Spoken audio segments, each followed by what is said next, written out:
Thank you, Stephanie, and welcome everybody to this meeting of the Oregon Environmental Quality Commission. This is the Director of the Department of Environmental Quality, Richard Whitman. Pleased to have you all here this afternoon. I'm going to start just by noting that both our chair, Kathleen George, and vice chair, Sam Barrasso, are not able to attend the meeting today. They are both excused. They've got family matters going on that require them to be away today. We do have a quorum of 3 today. And so the first order of business is going to be for the commission to just discuss who's the presiding officer, if you will, for this meeting. So with that, Director Whitman, I would like to make a motion that Commissioner Greg Addington chair our meeting today. This is Commissioner Kyle. I second the motion. and I guess I will call for a vote. All in favor? Aye. Aye. Okay. Greg, the gavel is yours. Okay, that seemed like a railroad job to uninform, but and maybe it was. I appreciate it.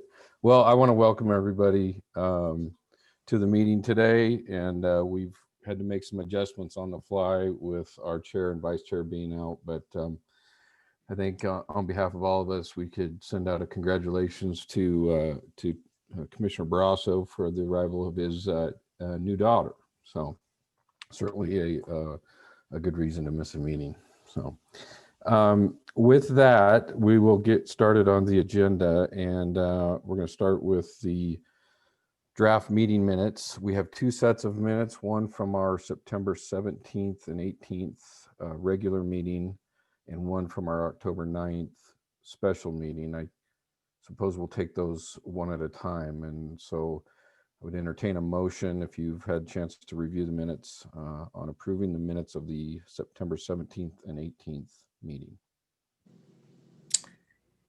I would move that we adopt the meeting minutes from September 17, 18, and from October 9th as drafted.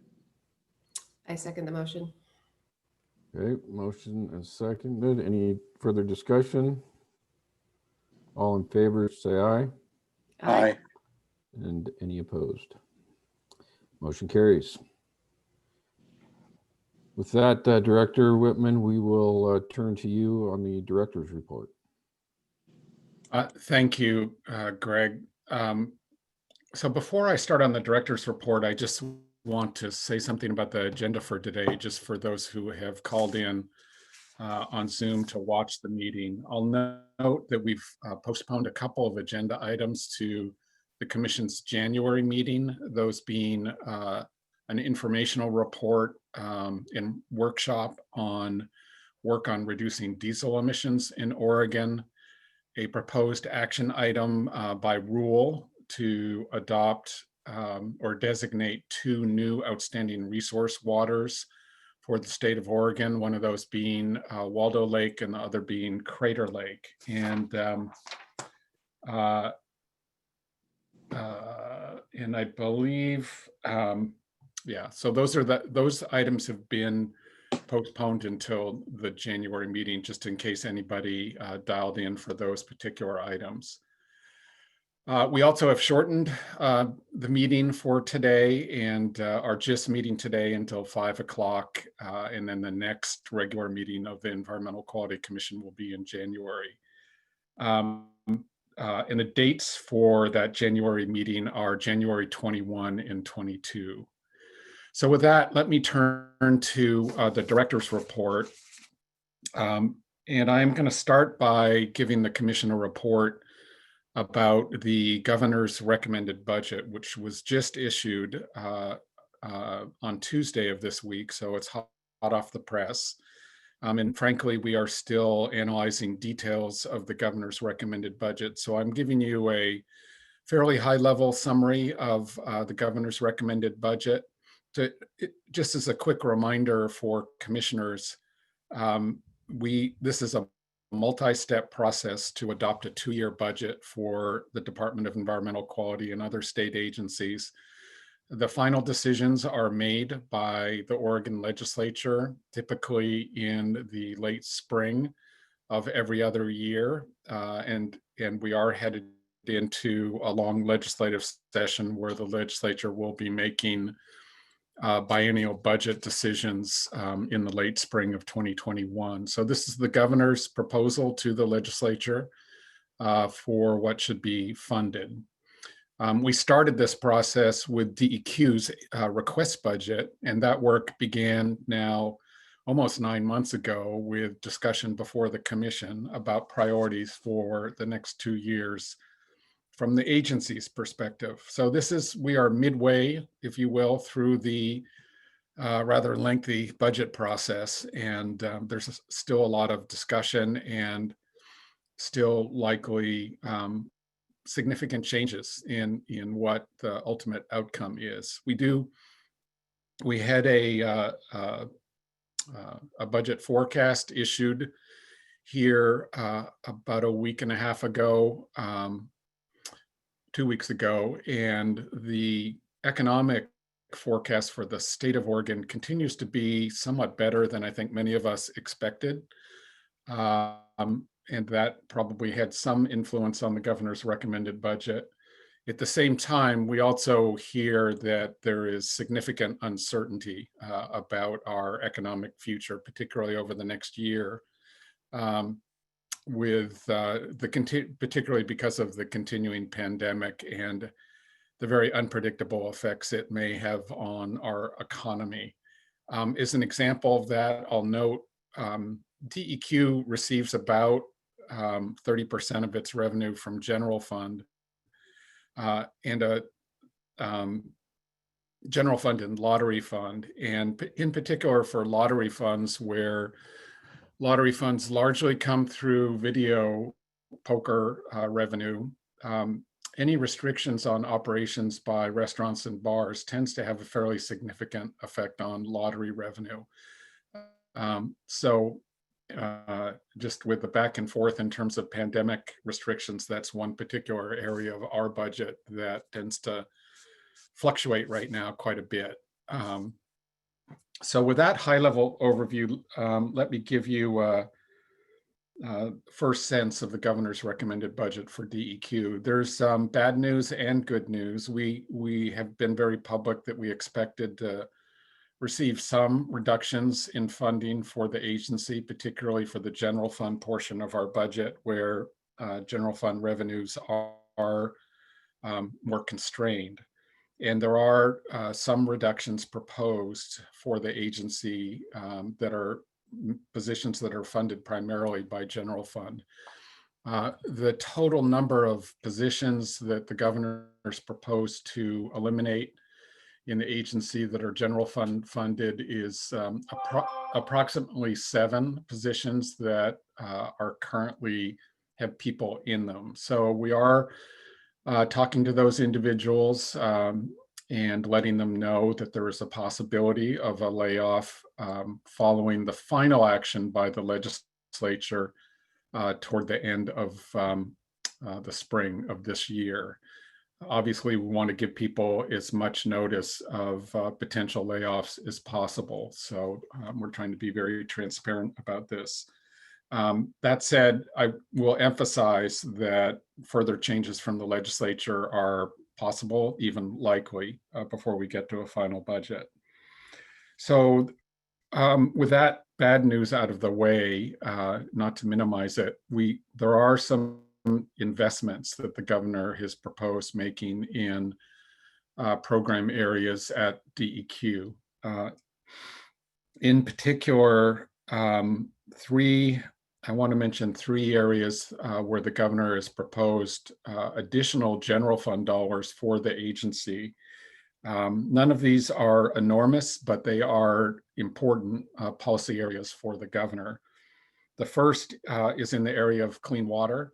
The governor has proposed funding 2 additional positions for our work in developing and implementing clean water plans, and particularly work on forest and agricultural lands, working with our partners at the Oregon Department of Agriculture and the Oregon Department of Forestry. So that's the first area of investment. That's 2 positions, so it's not enormous, but it is significant for us in policy terms. Secondly, in the air quality arena, the governor's proposed additional funding to implement clean diesel legislation that was approved by the legislature in the last long session.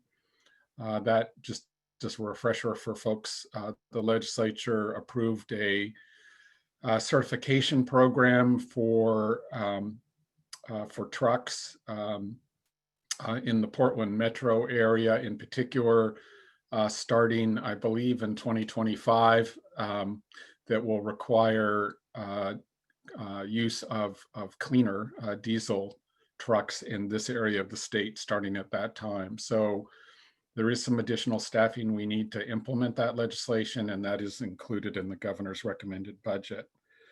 And then finally, the third policy area is greenhouse gas reduction. As you may recall, the legislature did approve funding for DEQ's work on reducing greenhouse gas emissions last spring through the Legislative Emergency Board. That funding, parts of that funding expire in starting July 1 of 2021. So we will be coming to the commission. When we come to the commission with proposed rules for greenhouse gas reduction about this time next year, we may be including proposals for fees to help fund the operation of that program. However, there's a gap period between July 1 of next year and the time when the greenhouse gas program actually begins and starts receiving fee revenue. So this funding is to fill the gap during the program development phase and allow us to keep going with that work. The staffing, just a note, the staffing for the greenhouse gas program was fully funded by the legislature and made part of our base budget. So that funding is already in place. This is additional funding beyond the staff funding, largely for consulting, contracting for technical experts who are doing reports that will help inform the decisions on the rules that come before you, and also work to acquire the information technology systems to operate the program in terms of reporting by entities that may be regulated under the program, and also keeping track of where people are on compliance. So those are the major new general fund investments in the agency. There are some other significant pieces of the governor's recommended budget for DEQ. One of them involves a consolidation of another agency. The Department of Geology and Mineral Industries operates two main programs. One of them is the Mine Land Reclamation Program, which is a program that primarily regulates aggregate operators around the state and requires them to have plans in place for reclamation and restoration of their lands once they're done with the mining operations. It also requires bonding to assure that that reclamation work is actually carried out and completed. We already work very closely with the Mine Land Reclamation Program. Our DEQ issues stormwater permits for those operations to address water quality concerns. And so the governor has proposed consolidating the Mine Land Reclamation Program with DEQ. There is also a related proposal in the governor's recommended budget to move the other part of the Department of Geology and Mineral Industries to the Department of Land Conservation and Development. And that's mainly the science geographic information system work, things like LiDAR that Dogami is responsible for would go to DLCD. These proposals require legislative approval, not just of the budget, but also probably some legislative changes. And so there's a lot of conversation to continue over the next coming months about this. The Mineland Reclamation Program is 11 staff, including a manager. They're currently based in Albany, and at least in the short term, if this were to be approved by the legislature, we wouldn't expect any significant changes in operations of that program. It would just become part of the Water Quality Division within DEQ. So that's another piece in the governor's recommended budget. And then I'll note just a few other fund pieces that were approved in the governor's recommended budget. These are things that are funded primarily by fees, but not entirely. One of them is a continuation of our work in the pesticide stewardship program that an earlier stage of the budget process had been proposed for a possible reduction. That program has been fully funded both at the Oregon Department of Agriculture and at DEQ. So that's very good news for us. That was a high priority. But other things in terms of fee funding, the governor has signed off on fee increases for our asbestos program, for our hazardous waste program, and for our vehicle inspection program. And that's related to the fee rulemaking that you approved at your meeting here a couple weeks ago. So that's now also been approved in the governor's recommended budget. And then the governor also has recommended funding for some significant information technology modernization for our Clean Water State Revolving Fund. We did the first phase of work on this, was approved for funding by the legislature 2 years ago. This is actually funding to implement, acquire, and then put in place new software. And then additional funding for work on solid waste landfills that are orphan, that don't have an owner that's taking care of environmental issues related to closed landfills. We have a couple of positions working on this right now, and the governor has approved that continuing. Then continued funding for our environmental data management system, the final stages of acquisition, and then importantly, funding for actual operations and maintenance of that program going forward. And then finally, last but in no way least, the governor approved 6 additional positions in our central services division of the agency that are support for the entire agency. These include human resources staff, financial services staff. It also includes a position to lead agency work on diversity, equity, and inclusion, and then a number of other core infrastructure functions in the agency. So we're very pleased that that was included. So let me pause there. That's the high-level overview of the budget, and just see if commissioners have any questions about this. Any questions? Okay. All right, thank you. So let me go on then. One other thing that was also included in the governor's recommended budget, and also will be in legislation introduced by the governor, is consensus legislation that has been developed by a work group of local government, waste haulers, DEQ, and other stakeholders to modernize Oregon's recycling system. You're going to hear a presentation on this later today. but that was also included in the governor's recommended budget, and we're pleased to have seen that. All right.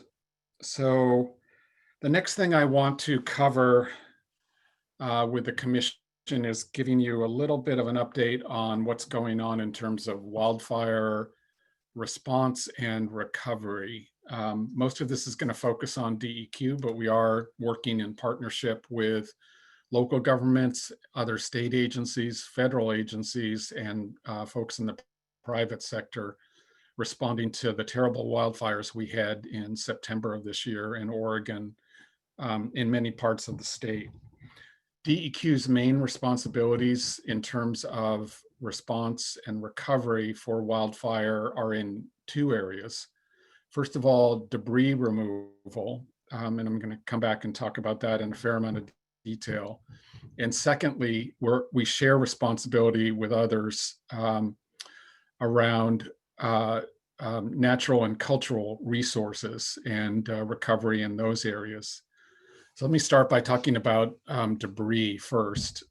One of the first things that's needed following a large wildfire like this, particularly wildfires that damage or destroy structures, including residences, is debris removal. We had over, I think the count is now over 4,200 residences damaged or severely destroyed, severely damaged or destroyed in the wildfires. And so there's a significant amount of work here in terms of cleanup.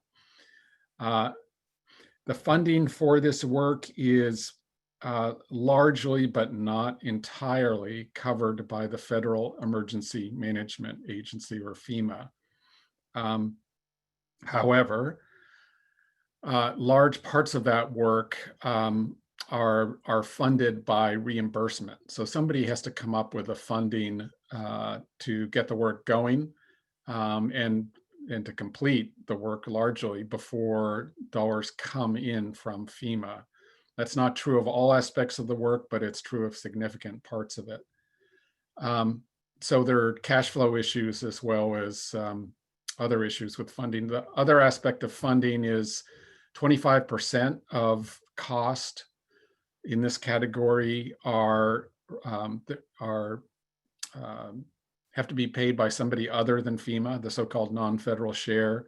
And in this case, it is the state of Oregon that's going to be responsible, at least based on initial policy decisions by the legislature, for those non-federal dollars.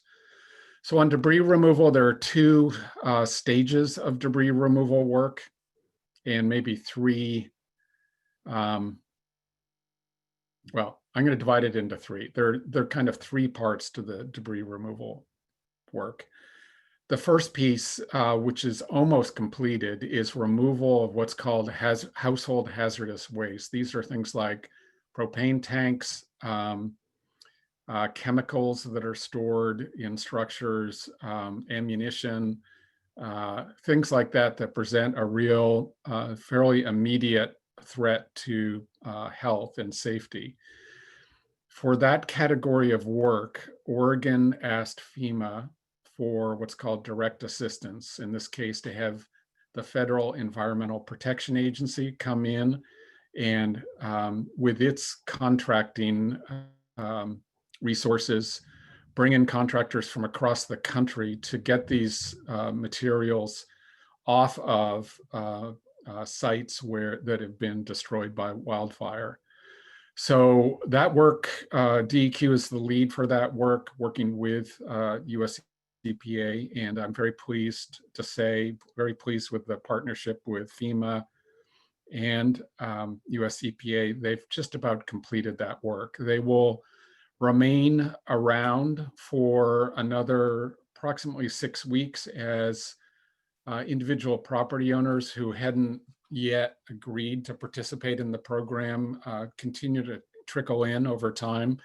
And we'll try to pick that up here over the next 6 weeks or so. But most of that work has been completed. It also includes some short-term work to address erosion control and water quality concerns, particularly in waters that are drinking water sources for downstream communities. So, and we've got that situation, particularly in the Santiam, and also to some degree down along Bear Creek and other tributaries to the Rogue River in the southern part of the state. And that work has largely been completed as well. So that's the first piece of debris removal work. The other two pieces of debris removal are primarily being led. The work is being led by the Oregon Department of Transportation. One aspect of the work is removing hazard trees, particularly hazard trees that threaten roadways. And ODOT has completed the procurement process, and again, some of the short-term immediate hazard work has already been done, but there will be significant hazard tree removal work continuing on through the winter and well into next year by ODOT and ODOT contractors. And then ODOT also is taking the lead on removing ash and remaining debris from both residential and commercial structures that were destroyed by wildfire.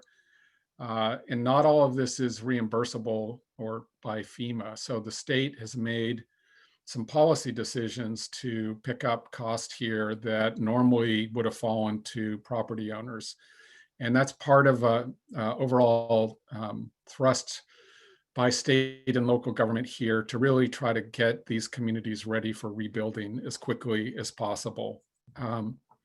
So the legislature has been very generous and very proactive in terms of funding that work.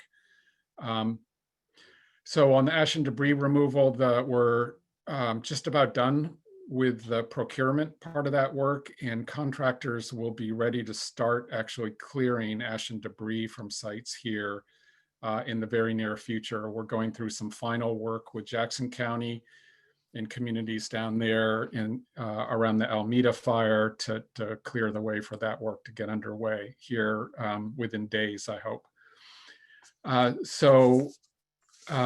It's been a team effort. Oregon Office of Emergency Management has really been the lead coordinator. Andrew Phelps, the director, has done a great job.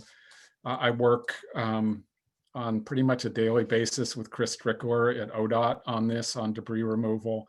And really kudos to Brian Bowling, Brian Fuller, David Anderson, and staff working for them in terms of this effort. It's really been a good example of coordination and cooperation between state agencies to get the job done and get people ready for rebuilding. The third area of work is natural and cultural resources. And here we share the chair with the Oregon Watershed Enhancement Board and the Oregon Department of Forestry. This work includes cultural resources as well as natural resources. So Maida Loftsgarden in particular has been doing a lot of work with Oregon tribes to respond to concerns that they have about cultural resources that have been damaged or may be further damaged by recovery work if we're not careful, as well as significant work to restore lands that have been burned by the fire. And many of these lands are federal lands, but a significant portion are non-federal as well.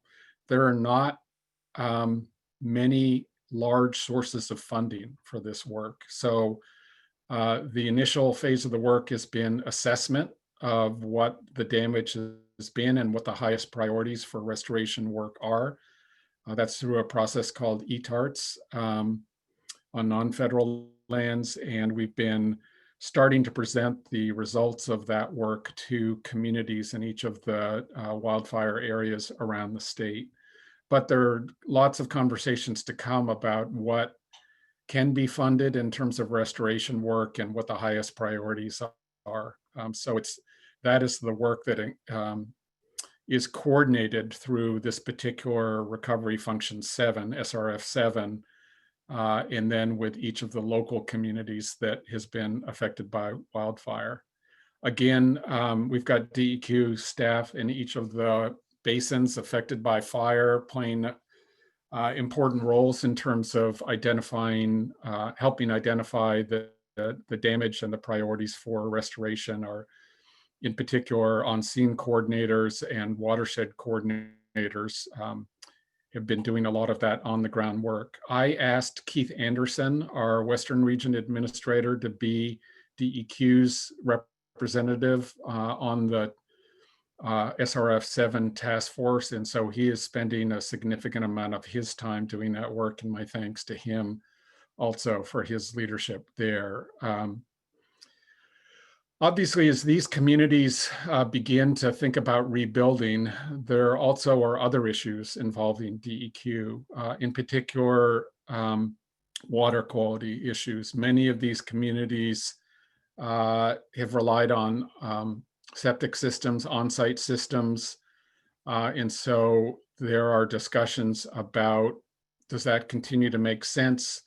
Should there be more centralized, modernized sewerage systems serving these communities? There are land use issues associated with that. There are lots of financial issues in terms of what the communities can pay for, as well as environmental and public health issues. So this is going to be probably a multi-year effort to look at what rebuilding looks like in each of these fire areas and what can be funded.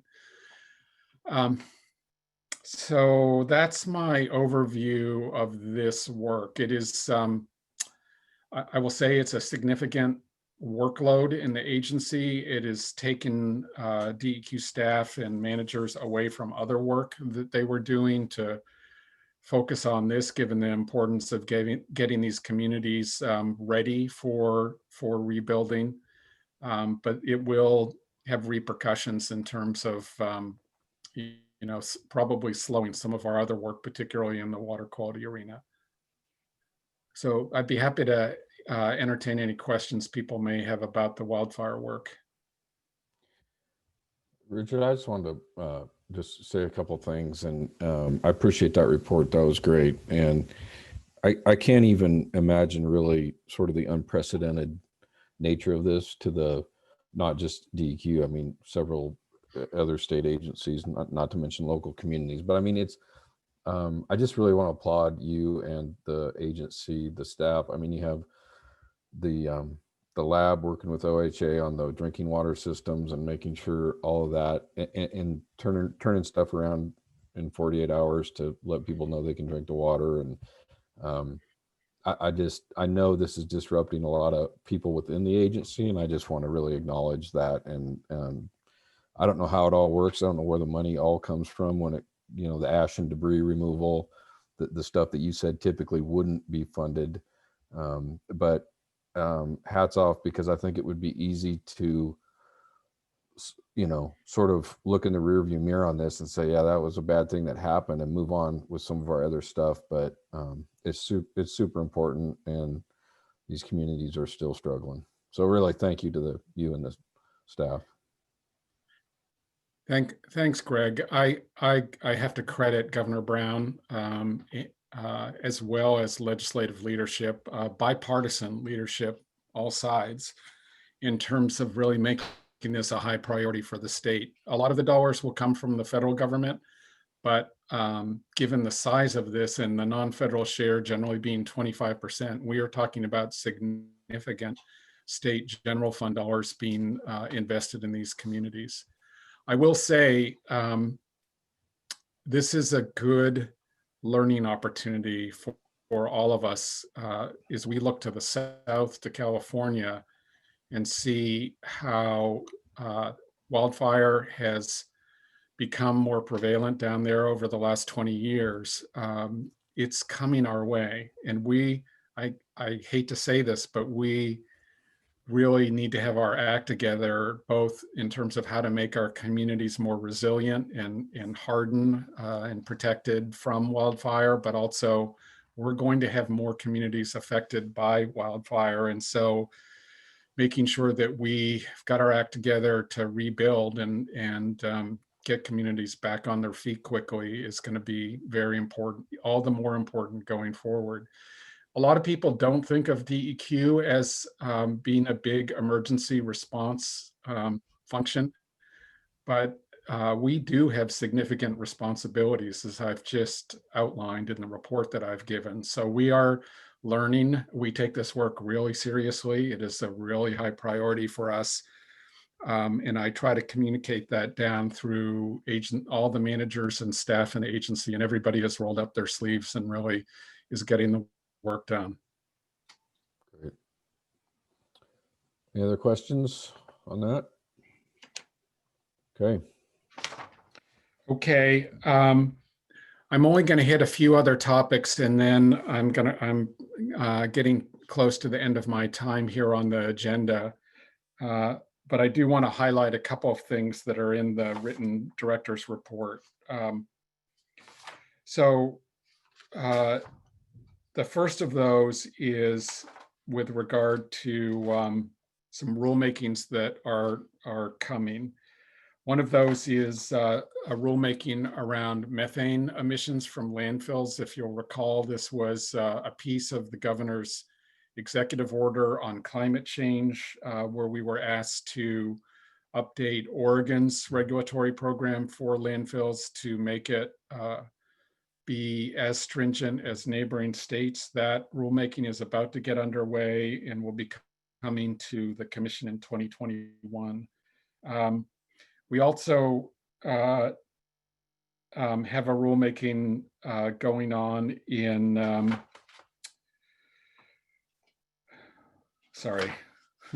we have a rulemaking going on in Cleaner Air Oregon, which is cleaning up some inconsistencies between the longstanding air toxics program that pre-existed Cleaner Air Oregon at DEQ and the current Cleaner Air Oregon program. That also will be coming to the commission later in 2021. And then finally, some updates on open burning rules. This is an area that is a shared responsibility between DEQ and local government, and to some degree, Oregon Department of Agriculture, Oregon Department of Forestry. So it's a very complicated area. There's always a lot of confusion about who's responsible for what. So we are trying to help clarify some of that and clarify roles and responsibilities. Again, that's coming to the commission in 2021. On the burning subject, there will be an update for the commission at the January meeting on progress with Oregon's smoke management plan and how we've been doing working with particularly the Oregon Department of Forestry, but also the Oregon Health Authority and local governments around trying to accelerate the amount of prescribed burning that goes on in our forests to have them be healthier and to have them be more resilient to wildfire. As I just mentioned in the wildfire report, that's going to be increasingly important work and really needs to be scaled up in Oregon. Okay, so a couple of other non-rule updates. For the Water Quality Division, I want to highlight that we are continuing to make progress in reducing the backlog of administratively extended permits that have been extended beyond the normal 5-year period that exist under the federal program. And a couple of things of note, 2 of the permits that were renewed this year, one of them is the largest wastewater discharger in the state of Oregon. It's the city of Portland's Columbia Boulevard wastewater treatment plant that discharges to the Columbia River. So that was a complex permit. And then another one is the oldest administratively extended permit in the state. That is Columbia Forest Products down in Klamath Falls that we finally took care of and got renewed. So very pleased to have that done. We have the other permits down in Klamath Falls are also close to being renewed as well. And that was the area of the state where we had the oldest backlog. And I'm very pleased with the work that staff have done to get that taken care of. So kudos to both on bringing the overall backlog down and also getting some of the most difficult permits updated and out the door. Yes, Commissioner Kyle. I was really happy to see that section as well. And I was just kind of curious because I remember you set a schedule to try to start to remedy some of the backlog in the NIPSEA's permits. Out of the number of permits that you were targeting this year, and if you were able to accomplish 43, was that kind of in that expected range? I sort of lost track of what the progress was that you were targeting for this year.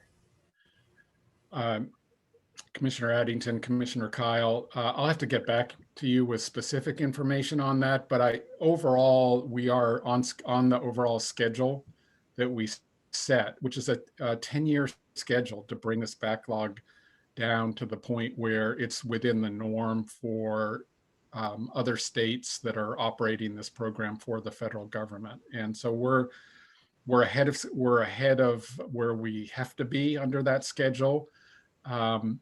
But I also want to emphasize this is a long-term project to get this backlog down, and we're making good progress, but we still have a long way to go. I will note, we did ask for some additional, I'm sorry, go ahead. I was just going to say that's really nice to hear because with the reorganization and a lot of the process improvements that you were putting into place, it is the long haul. So to be able to see that you're at least ahead of what was predicted is good news. Thank you.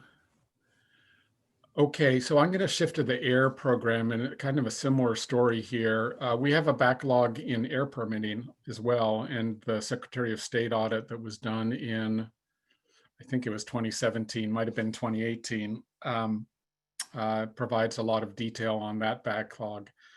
One very large air quality permit that was administratively extended beyond its normal term was for a very large facility in Eastern Oregon, Ash Grove Cement, one of the largest producers of cement in the United States, and a significant source of mercury emissions, with concerns about those mercury emissions, both in terms of public health and environmental impact. So again, significant accomplishment here to get that permit updated, issued out there, and a significant accomplishment really by Ash Grove Cement to agree to additional controls that are going to have resulted in very significant reductions in mercury emissions in that part of the state, down to below the controls are more than 98% at this point. So we're very pleased to see that in the air program. I will note then moving a little bit quickly through the regions. In the Eastern region, in addition to Ash Grove, another large facility that we're working with is the Boise Cascade Plywood facility in Elgin. This has been in the news with reports by the company that they may curtail or shut down beginning the first of the year for a variety of reasons, including potentially some environmental concerns about their wastewater. We are continue to be in settlement discussions with Boise Cascade Elgin. I think we were very close to outlining a plan that says what they need to do to protect public health in the vicinity of the facility, and what they need to do to keep operating, so that we give them a clear pathway to be able to keep operating. I think there are solutions here, and we're working very hard with the company to get that completed here in the very near future. In the Northwest region, there's a lot of air permitting work going on right now. I'm not going to go through the entire list, but I will. I have to note the work that's been going on with Daimler. Daimler Trucks is a major manufacturing facility in Portland, very large employer, and has their North American headquarters there as well. And there have been, as many of you are aware, nuisance odor concerns from the Daimler facility in the surrounding neighborhoods that have been the subject of multiple investigations and lots of controversy over the years. DEQ reached a best work practices agreement with Daimler here this past summer, and that the terms of that agreement have been or are being incorporated into the renewal of Daimler's Title V permit.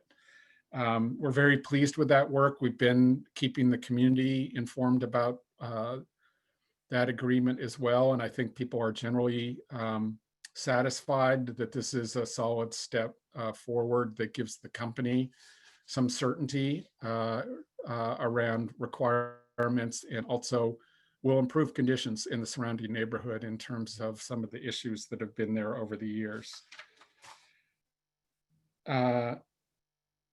Okay. And with that, I am pretty close to time, so I am gonna end there. If there are any questions from commissioners, I'd be happy to answer them, but that's the director's report for this meeting. Thank you, Richard. Questions, anyone? Okay. All right, Richard, thank you. So I think with that, if everybody's ready, if we have Justin and Wim here, we can transition to the update on the CAFO MOU. This is an action item. And I think with that, there's Justin, and we'll turn it over to you, Justin. Great, thank you very much. Thank you, Chair Addington, members of the commission, and Director Whitman. My name is Justin Green. I am the Water Quality Administrator for DEQ. Also appearing with me is Wim Matthews with the Oregon Department of Agriculture's program. He's a program manager for the fertilizer confined animal feeding operations, which are also known as CAFOs. Today, we're here to provide a brief overview of the Memorandum of Understanding between the Commission and ODA regarding the Confined Animal Feeding Operation Program. And we're requesting the Commission renew the MOU for a term of 7 months while DEQ and ODA work on revising that Memorandum of Understanding. As you may recall, we provided the Commission with the July EQC meeting with an overview of the MOU. And then the highlight there was that the MOU is not renewed. It will expire at the end of this year. Next slide, please. We'll do another slide, please. So today we will provide an overview of the agreement and the proposed updates. And Wim is going to provide some general information regarding the CAFO program itself. Then we'll discuss the MOU and why we are requesting the short-term renewal. Next slide, please. So the ODA and DEQ have had agreements to address the regulation of CAFOs since the late 1980s. The agreements have changed over time to reflect the type of permitting program in place, state versus federal, any new regulations regarding those programs, as well as any new responsibilities provided by the Oregon legislature. In 1993, DEQ received direction from the legislature to transition Oregon's state CAFO program from DEQ to ODA. Oregon statute requires that the Commission and ODA have a memorandum of understanding for ODA to operate that CAFO program. In 1995, we updated our formal agreement to reflect that legislative direction to specifically have an MOU.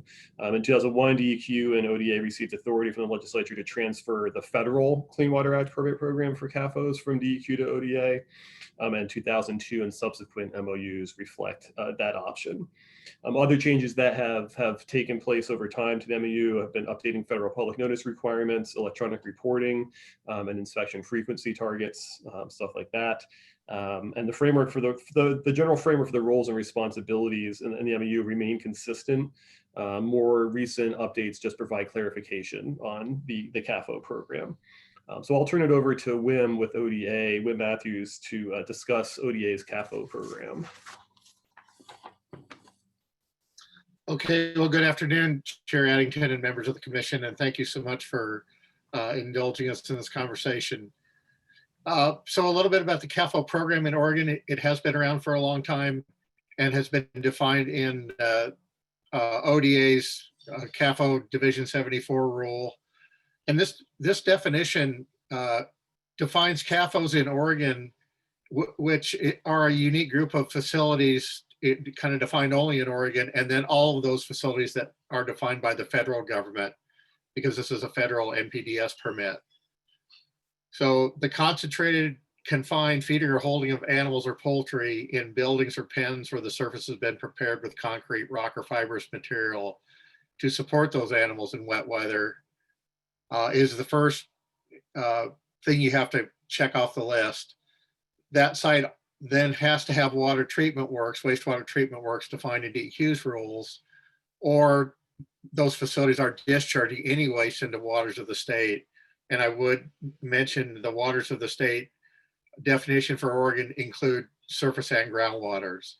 And a note that the NPDES permits typically only cover discharge to surface waters, but the CAFO permits incorporate both discharge prohibitions to surface and groundwaters.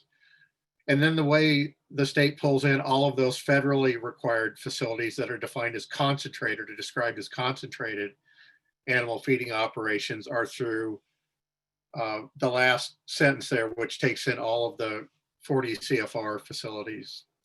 All right, next slide, please. So this table talks a little bit about the types of permits that we issue jointly with DEQ. Both directors or directors designees of both agencies sign these permits once they're prepared and out the door. There are two types of permits that we work on developing and issuing. One is the federal NPDES permit, and the other one is a state permit, a WPCF permit. And we have individual permits of both of those types as well. The individual permits, the smallest number, there are 5 of them. There are 512 facilities permitted in total. Of that 512, 5 of those are on individual permits. We have 2 pending individual permit applications that we're working through currently as well.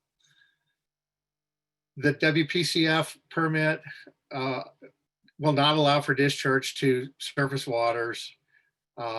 So these have to be facilities that either don't land apply manure or situated such that they're extremely unlikely to have that activity occur.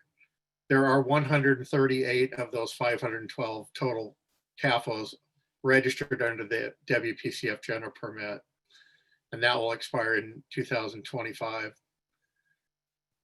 The other permit that we're working on, and that's part of the reason why we're coming to you asking for an extension of this MOU, is the NPDES general CAFO permit is up for renewal right now. It will expire in February 28th of 2021.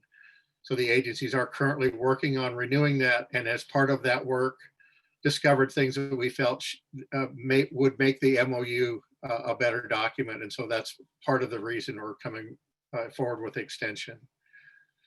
A little bit more that's not in the table about these facilities. The dairies are the #1 permitted animal type in both NPDES and the WPCF world.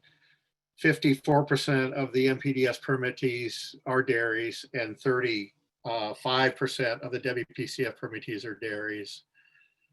And then if you look at, we also have 3 sizes of permit depending on species of animal. For dairies in the NPDES world, 106 of those 369 are large, 170 of those are medium, and 93 are small. As a size comparison, a large dairy is more than 700 milk cows, medium is 200 to 699, and as small as 199 milk cows or less. All right, we'll go on to the next slide. Hey, Wim, let me ask you a question on that if I could. Sure. So you just kind of answered part of it right there with the size. These permit types are not necessarily based on size. It's their potential for example, groundwater discharge. Is that also true of the individual NPDES permits? I mean, are those 5? Are those necessarily big operations, or are they it just depends? So, and that's a great question. Thanks, Chair Addington. The individual permits currently are all large. I said we have two applicants we're working on right now. On the applicants, one of them is a large facility and the other one is a medium facility that has compliance problems. But so they're not necessarily geared towards size. The WPCF individual permit that we have on the books is kind of a historical legacy issue for a facility that was permitted but never constructed. And I think if that facility came forward today and said that they wanted to construct, the agencies would have to look at that permit type and would potentially require them to move to an NPDES permit instead of a WPCF. But yeah, the siting of the facility and the type of operation is really going to determine what type of permit they could be registered under. And then interestingly, for an NPDES, or I'm sorry, for a WPCF facility, if they do experience a discharge of surface water, that automatically tells us that they're on the wrong permit and we would require them to move. You know, once they've experienced that discharge, they can't go back and not have a discharge. And so we would have to move them to an NPDES permit, and we have done a few of those. Okay, great, thank you. Commissioner Mosby.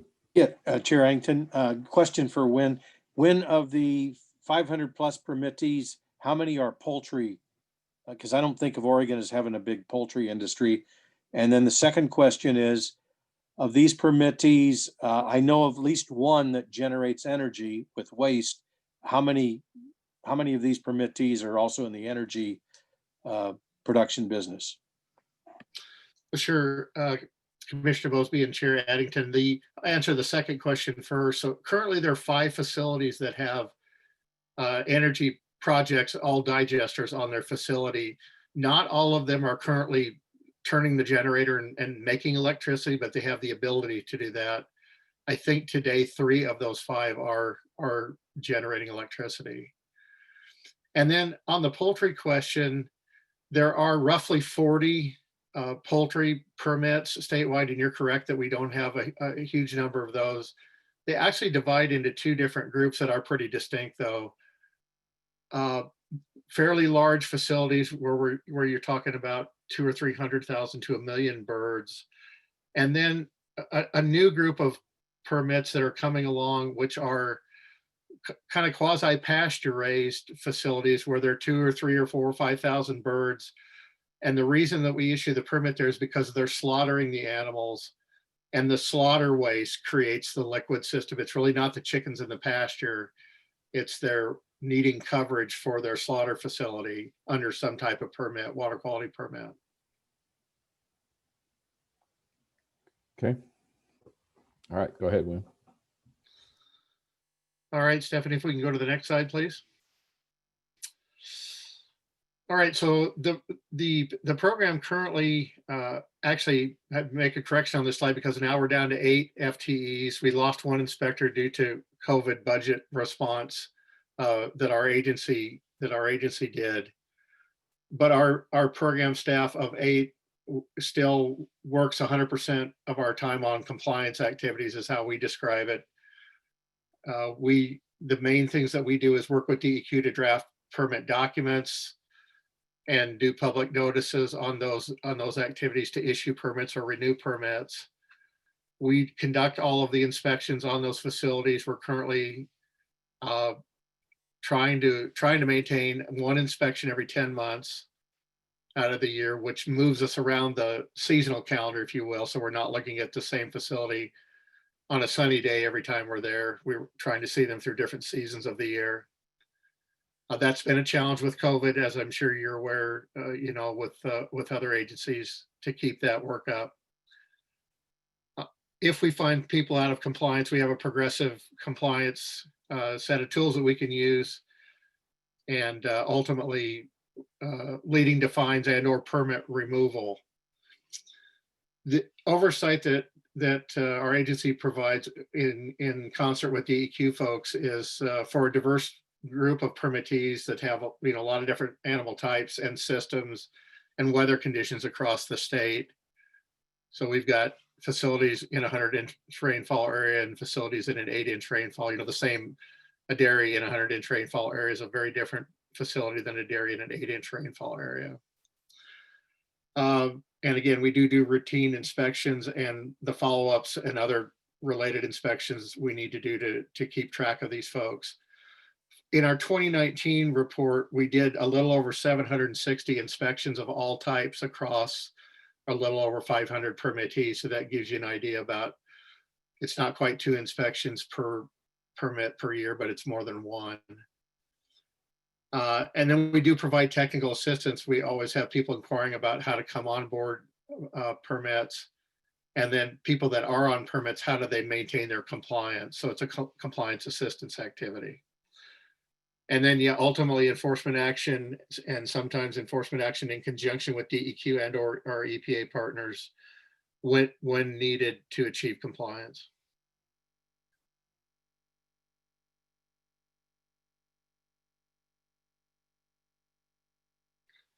And that's all I've got. Thanks.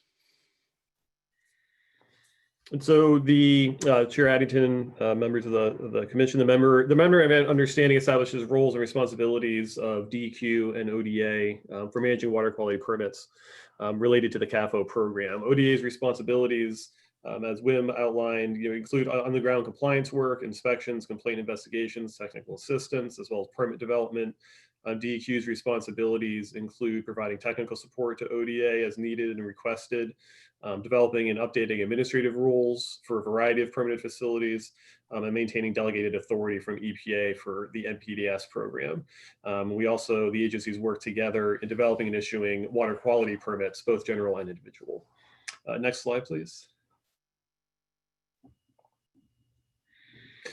And so this, as we've outlined, the MOU creates a framework for regulating CAFOs that combines the experience, expertise, and authorities of both agencies. Without a written agreement to extend the term of the current MOU, this MOU will expire at the end of this year, December 31st. Short-term renewal through July 2021 would allow ODA and DEQ to update the MOU to reflect lessons learned and have a meaningful and robust agreement, including documenting the development of a 2-step permitting process for new larger CAFOs. Just a lesson learned from some of the larger CAFOs that the 2-step process would allow ODA to review the infrastructure before animals were actually placed on the larger CAFOs, and this applies once again to new operations. The extension of the MOU would also allow us to include any changes to the MOU relative to the renewal of the CAFO MPDES general permit. As Wim mentioned, that permit expires in February. And so if there are any substantive changes to that, we would want to potentially document that in the MOU. And the extension would also allow us to further clarify roles and responsibilities and provide a robust MOU that ODA and DEQ can refer to work together, but also show people externally the large amount of coordination and work that goes on in the CAFO program. Next slide, please. So we are requesting that the EQC renew the short-term agreement to expire in July 2021. We would present that update agreement to the EQC in July of 2021 and request approval of the update to that MOU and request a 5-year agreement term at that point. And that is the end of our presentation. Okay, Molly, Commissioner Kyle. Hi, thank you. I just had, because I'm trying to understand the permitting a little bit better. Do the CAFOs, do they require both those permits, the NPDES and the WPCA permit? So do they have 2 permits or just 1?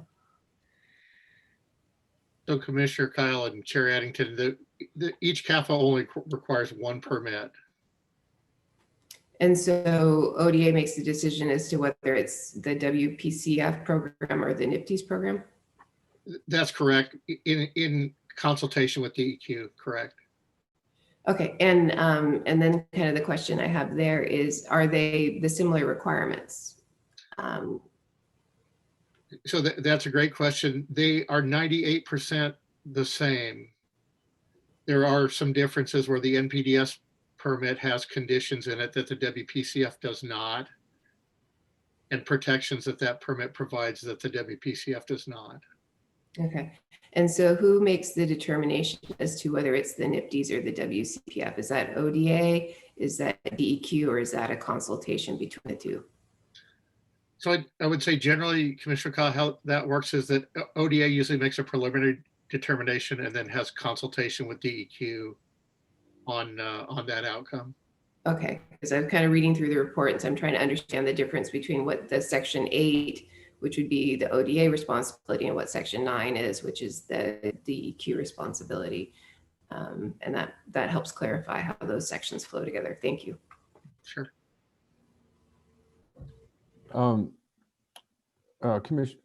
Director Whitman. Thank you, Commissioner Addington. Just a note here, we have received some, and the commissioners have received some correspondence regarding this action.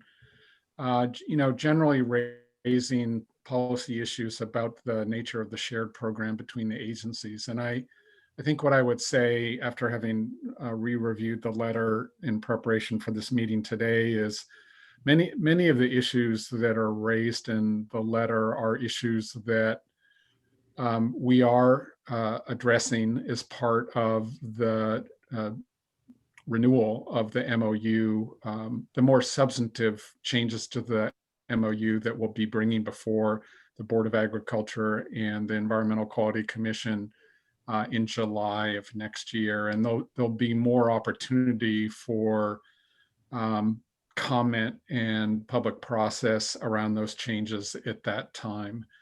Part of the reason we're suggesting a short-term renewal here is we haven't really had a great opportunity for public comment on this. And so I think process-wise, we also want to make sure once we've kind of worked through between the agencies what we want to propose, that we provide some opportunity for public engagement on that.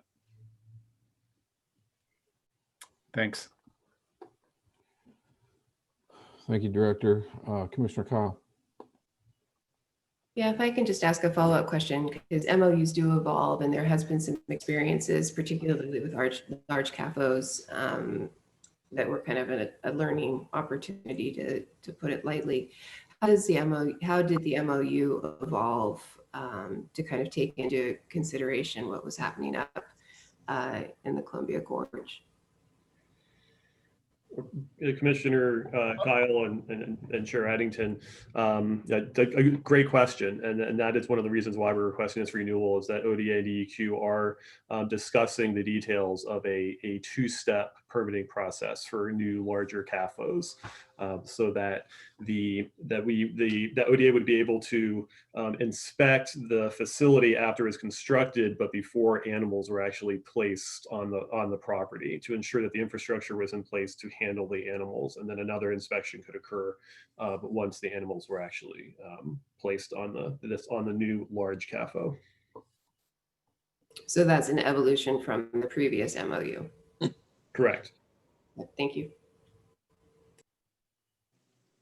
Yeah, I think Richard sort of answered the question I had. I've read through the correspondence we've got on this too, and I'm trying to understand it. But I just wonder if either Wim or Justin or both of you could just talk a little bit more about how you all work together, and how, to me, this is a good partnership. I know others don't maybe see it that way, but I'm just curious about the working relationship between the agencies, but also how often is EPA involved, or how often is there communications with EPA on CAFO related issues? So Chair Addington, I can start with a response on that. And I'd start with the relationship with EPA, at least the relationship that our program maintains with EPA. And so we have direct contact with EPA, both their civil division, so on the permitting side in Region 10, as well as the criminal inspection division on the Region 10 side. EPA has come into Oregon on several occasions and has done joint inspections with us, which we feel is a great oversight opportunity, for us. Our inspectors, we have them take the same courses that the EPA NPDES inspectors have to do to maintain credentials there. And then as we have questions about either NPDES type issues or compliance and enforcement issues, we typically I will reach out, directly to DEQ staff as well as EPA staff to try to get guidance and assistance on making those decisions. And then the permit development, and there's a fair amount of work with permit development. And I know I heard Director Whitman talking earlier about the NPDES program and, working on getting permits out the door. That is a large workload. And even though we don't have very many permits, we have a pretty small staff. So getting that done is a big workload that we rely on DEQ's partnership to get that done. And then we also involve DOJ oversight from both of our agencies. And that has been invaluable in making sure that we had a strong permit, as well as being able to enforce that permit and take enforcement action when we needed to do that. And if you'll note, the most recent CAFO facility over in the Columbia Gorge, our agencies move to revoke the permit, which is a pretty rare action for us, but it was essentially the ultimate action that we had to take because we could not gain compliance in any other way. So we have a pretty regular communication with different groups of folks in DEQ, both on the permit development side and then on the permit issuance and compliance side. One current example I would give, and then let Justin speak, is in the Columbia Gorge, some of our permitted facilities are situated adjacent to land application permits that DEQ issues. And so these activities are both agronomic application of waste materials on croplands. And so we're undergoing an effort to look over each other's shoulders on those permits to make sure that our agronomic rates are consistent and our methodology is consistent across that platform, so the delivery system is the same. And that's just one example of the collaboration that we do. And Chair Addington, just to follow up on that, the delegation of the NPDES program is to DEQ. We maintain that the oversight of the entire program. And if we were to see a water quality issue that we believe was caused by a CAFO, we would reach out to ODA. Since I've been with DEQ the last 2.5 years, I very much appreciate and grateful for the positive collaborative relationship we have with ODA. So there's a lot of collaboration on this, and we really we rely on each other's expertise to make sure that we're appropriately regulating these operations. Great. Thank you both for that. I appreciate the response. Okay, any other questions, commissioners? All right, with that, I think we're ready to entertain a motion if somebody's so inclined. Commissioner Mosby. Yes, Chair Addington, I would move that the Oregon Environmental Quality Commission approve the proposed 2020 MOU as seen in attachment A of this report. It's a six-page MOU, and I thought it was well written. Okay, his motion is a second. This is Commissioner Kyle, I second. And moved and seconded. Any further discussion? Okay, all in favor, say aye. Aye. Any opposed? Motion carries. Okay. Look at this, ahead of schedule by 4 minutes. Sorry, let me get my. You shan't tell Kathleen. Yeah, no, don't tell her. All right, so we're going to move on to an informational item. Item D on the agenda, Waters of the U.S. and 401 certification program updates. So I don't know who's running this one, but I'm going to turn it over to whoever that is. Chair Addington, members of the commission, once again, this is Justin Green, Water Quality Administrator for DEQ. This informational item is to provide some information to the commission regarding recent changes in the in federal regulations regarding the definition of waters in the United States and the 401 program. And the everyone attending today won't have to listen to me talk again. I will turn this over to Steve Mrazek, our 401 program manager and 401 program staff, to provide this informational item. Thank you. Thanks, Justin. Stephanie, if you wouldn't mind forwarding to the next slide, please. Thank you very much. Chair Addington and commissioners, thanks so much for having us here today. As Justin mentioned, my name is Steve Mrazek. I'm a water quality manager at our Northwest Region office, and one of the business units that I manage is the 401 Water Quality Certification Program statewide for both hydro and dredge and fill. I'm joined here today with two members of the 401 program, Marilyn Fonseca. Marilyn is the statewide coordinator for the 401 hydro program, and Sarah Slater. Sarah is the statewide coordinator for the 401 dredge and fill program. In a minute, we're going to have Marilyn and Sarah deliver the presentation and definitely respond to any questions that you might have. But first, I thought I would quickly frame the purpose for us meeting with you today. We acknowledge you have the staffing report for today, and that Director Whitman as well has provided some conversation with you as part of the Director's Dialogue portion of previous EQC meetings. First, I'd like to mention that our meeting today is intended to just be informational. We're not asking for a particular action or decision from you today, but rather provide some information. We'd very much like to respond to any questions you might have, but given that we have several presenters and some of the Zoom logistics, with your permission, of course, we'd like to have you hold off on your questions until we complete our presentation.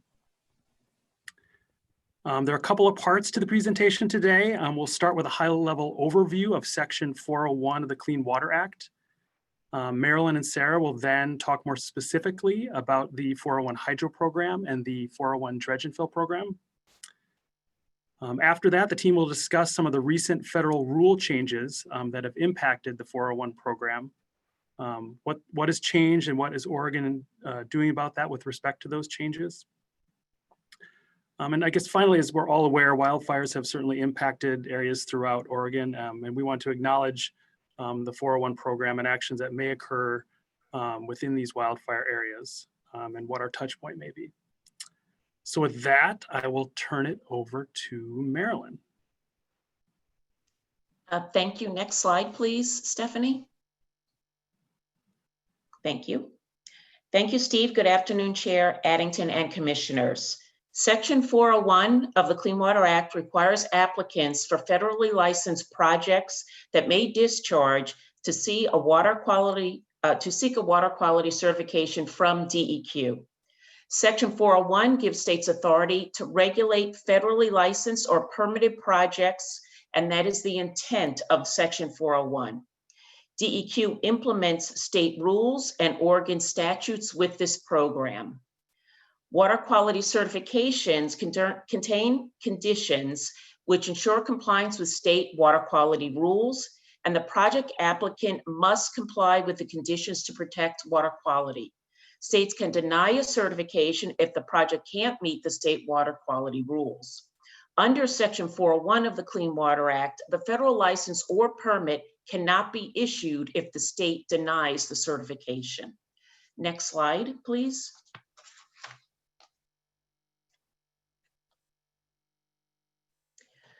DEQ most commonly issues certifications for dredge fill projects and for non-federal hydroelectric projects. Dredge fill projects require permits from the Army Corps of Engineers, and non-federal hydroelectric projects include projects that are owned by utilities, cities, and irrigation districts, And these hydroelectric projects require federal licenses from the Federal Energy Regulatory Commission, also known as FERC. The water quality certifications address any possible discharge, not just discharge that comes directly from a pipe as an NPDES permit does. DEQ's analysis is broad. DEQ looks at water quality impact from all activities regulated under the federal license. The water quality certifications address all water quality impacts expected from the project, including project construction, project operation, and project footprint. Next slide, please. And now I'm going to transition to discussing the 401 hydro program specifically. As I mentioned, DEQ evaluates all project activities proposed under the federal license. DEQ reviews all components of water quality standards, and water quality standards includes beneficial uses, narrative and numeric criteria, and an anti-degradation policy to protect existing water quality. Project applicant submits an application to DEQ for water quality certification, and DEQ reviews the application considering how the project will comply with water quality standards. Water quality certifications issued under the hydropower program may address issues such as reservoir water quality, downstream water quality, and other parameters like flow and water level increases downstream. For example, the conditions may address algal blooms in reservoirs, temperature dissolved oxygen and total dissolved gas downstream, and evaluate the impact of flow on fish and aquatic insects. If a TMDL allocation for a hydroelectric project exists, the certification is a legally enforceable mechanism to implement the allocation. Now, Sarah Slater will talk about the dredge and fill program. Thank you.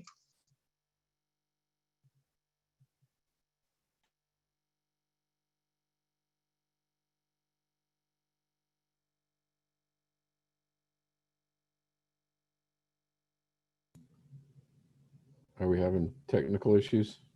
Mute? Sarah, maybe? Sarah or Marilyn, you're on mute. There you go. Apologies, I was on mute. Can we switch to the next slide, please? Thanks, Marilyn. Thanks, everybody. Thank you.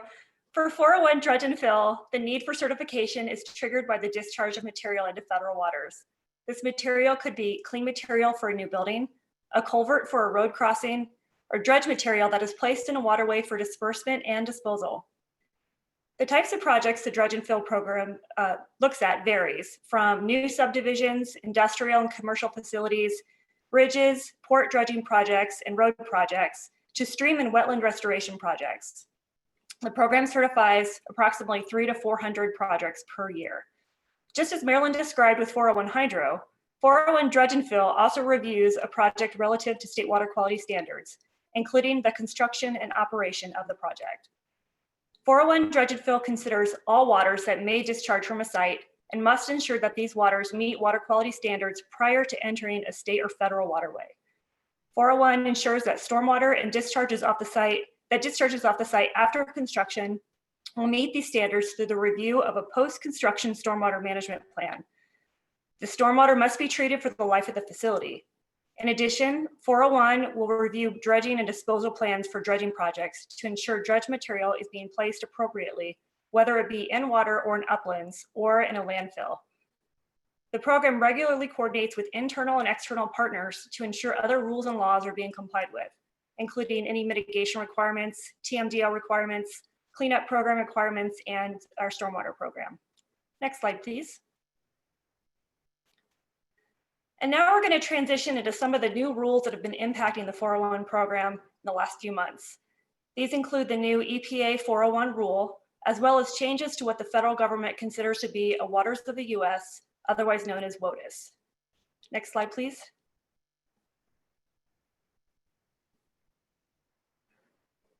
The new rule applies to all 401 water quality certifications, hydro as well as dredge and fill. Because of the volume of projects in dredge and fill, we've seen more immediate effects. The revisions to the 401 rule have greatly impacted how DEQ processes applications. The new rule has placed greater onus on the applicant by requiring the applicant to submit a pre-filing meeting request to DEQ 30 days prior to application submission. DEQ so far has received around 74 pre-filing meeting requests. Additionally, the rule dictates what information needs to be submitted in order for an applicant to submit a complete application, and this is different than what is in our Division 48 rules. The rule redefines discharge as a discharge from a point source as opposed to any discharge that enters the waters of the US. This definition lessens the scope of 401. The new rule dictates that the federal agency determines timeframes for 401 review on a project-by-project basis. The rule dictates that the certifying agency must include a citation to law for every condition in the certification, and there are several, as well as provide a justification statement on why that condition is necessary.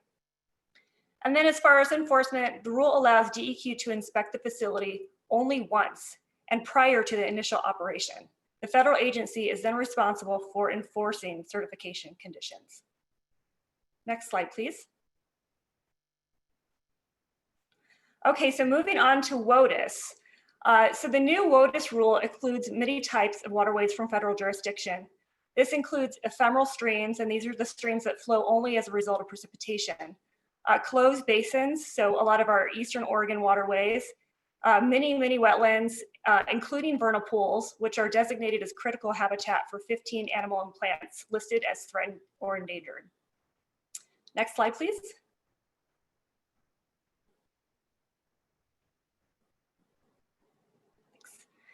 However, these waters are still waters of the state, and if there is no DEQ review and authorization of projects resulting in discharges to them, those completing those projects risk enforcement.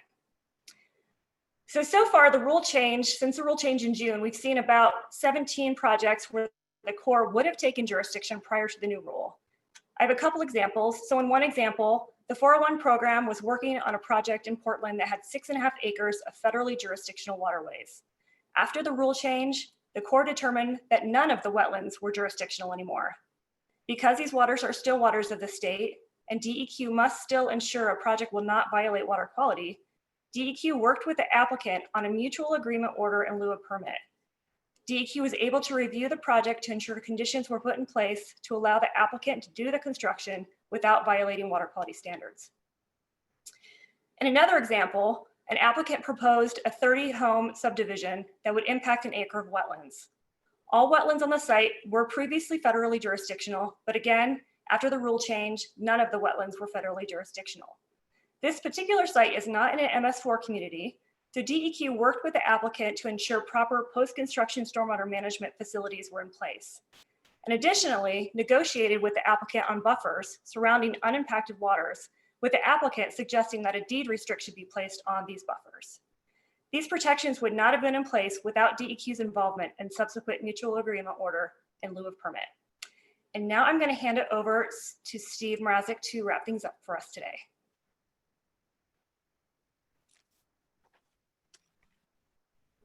All right, thanks, Marilyn and Sarah. So Chair Addington and Commissioners, just a couple of closing remarks. We very much appreciate the opportunity to present some of the information that you heard today. The first part on Section 401 and the Clean Water Act, the next part that related to the 401 Water Quality Certification Program, both the hydro and dredge and fill components of that, as well as some of these new federal rule changes and how the 401 program has been adjusting to those. Again, we just want to emphasize that no state laws have changed. These are just federal rule changes, but as you can see, these federal changes have implications for the 401 program. DEQ had been engaged on the federal rule change proposals, and with the final rules that are now in place, we've been actively updating our internal processes and procedures and certification documents and working with our applicant community to understand these federal changes. As for the next steps, DEQ will continue to evaluate the federal changes and update our procedures accordingly. The state rule that speaks to the 401 Water Quality Certification Program at DEQ is Division 48. Previous to the federal rule changes, DEQ had identified a couple items to consider updating within Division 48. Now, given these final federal rule changes, DEQ would anticipate also including updates to align with the federal changes. As mentioned in our staff report, DEQ will initiate efforts to evaluate and scope a rulemaking effort and update the commission in early 2021. And just actually, like I mentioned briefly at the beginning, just to acknowledge just the amazing impacts that wildfires have had across our state, and just understand that we've been working closely with our federal partners and state partners. If we were to have projects within these areas that need environmental clearances, we certainly respect the potential urgency associated with those. And so we're coordinating very closely if those do come to our desks to make sure that we're responding accordingly and timely. So with that, I would say, would you have any questions for us today? Commissioner Kyle. Thanks. I appreciated hearing how this is impacting. And my question is more about the resources and how this change in policy is either increasing or decreasing the workload within the water section at DEQ. If the permits are now having to still be issued, but they're being issued by DEQ, how is that, without increasing in staff, or is the workload about the same? What's the long-term sustainability aspects of this shift in procedure?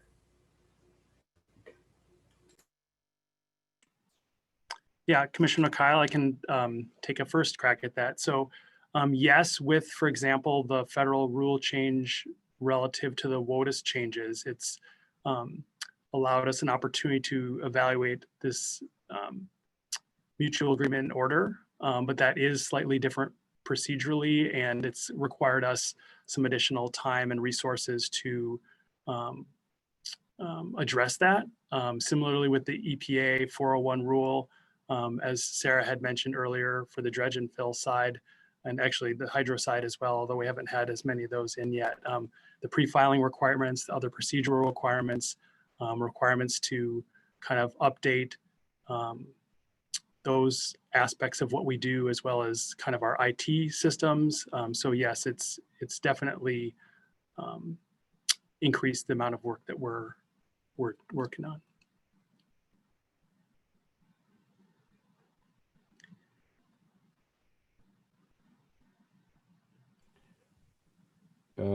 Anyone else? Director Whitman. Thank you, Commissioner Addington. Just very briefly on this also, a note that both of these federal rule changes, both the federal rule change on the waters of the US and the federal rule change on the 401 program, are in litigation. And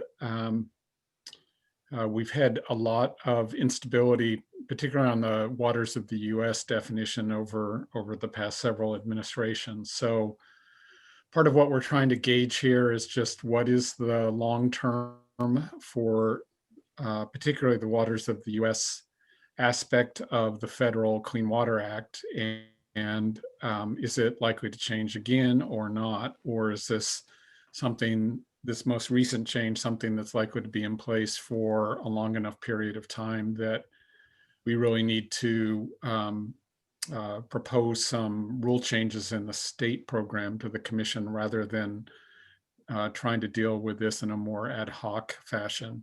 I know other states are going through the same problems. This is one of the less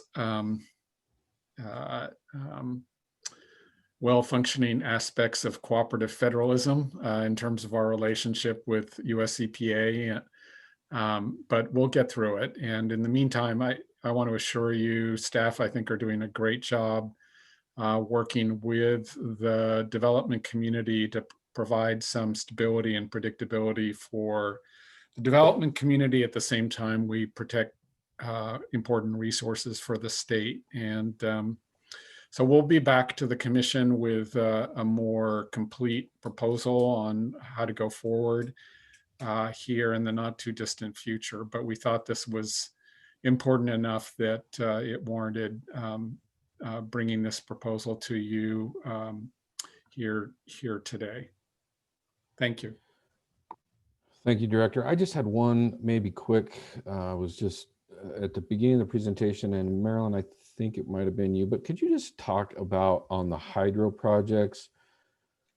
I think you mentioned a sort of an evaluation of effects on downstream aquatic species. And I was just curious how the interaction between DEQ and Fish and Wildlife, I mean, I assume Fish and Wildlife is engaged in that process. Can you just talk about, is that DEQ looking at that, or is that DEQ deferring to Fish and Wildlife on the aquatic species? So for fish, we definitely defer to the Oregon Department of Fish and Wildlife. Under the Federal Power Act, they have the authority, I guess you could say, to issue something called 10J recommendations. So they make recommendations to FERC for what they want to see, and it's primarily fish related. And so we would look at those and work with ODFW, and to the extent we're able to, we have been incorporating them into the water quality certification. When it comes to aquatic insects, that's primarily DEQ. That is not something that's as much of an area that ODFW focuses on. So we work with our own biomonitoring staff to develop those conditions for aquatic insects. Great, thank you. Okay. If there's nothing else, then we will move on to our next agenda item.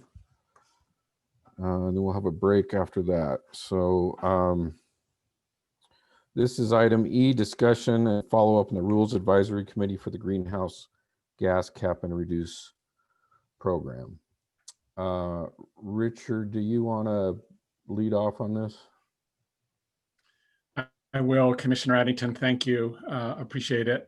For the record, Richard Whitman, Oregon DEQ Director. I do have Colin McConaughey, who's the manager of the Office of Greenhouse Gas Programs for DEQ with me here today. Let me just refresh everybody's memory where we left this after the recent Environmental Quality Commission meeting on this. We had an action item on this at our last meeting, and the commission appointed a rules advisory committee for this rulemaking.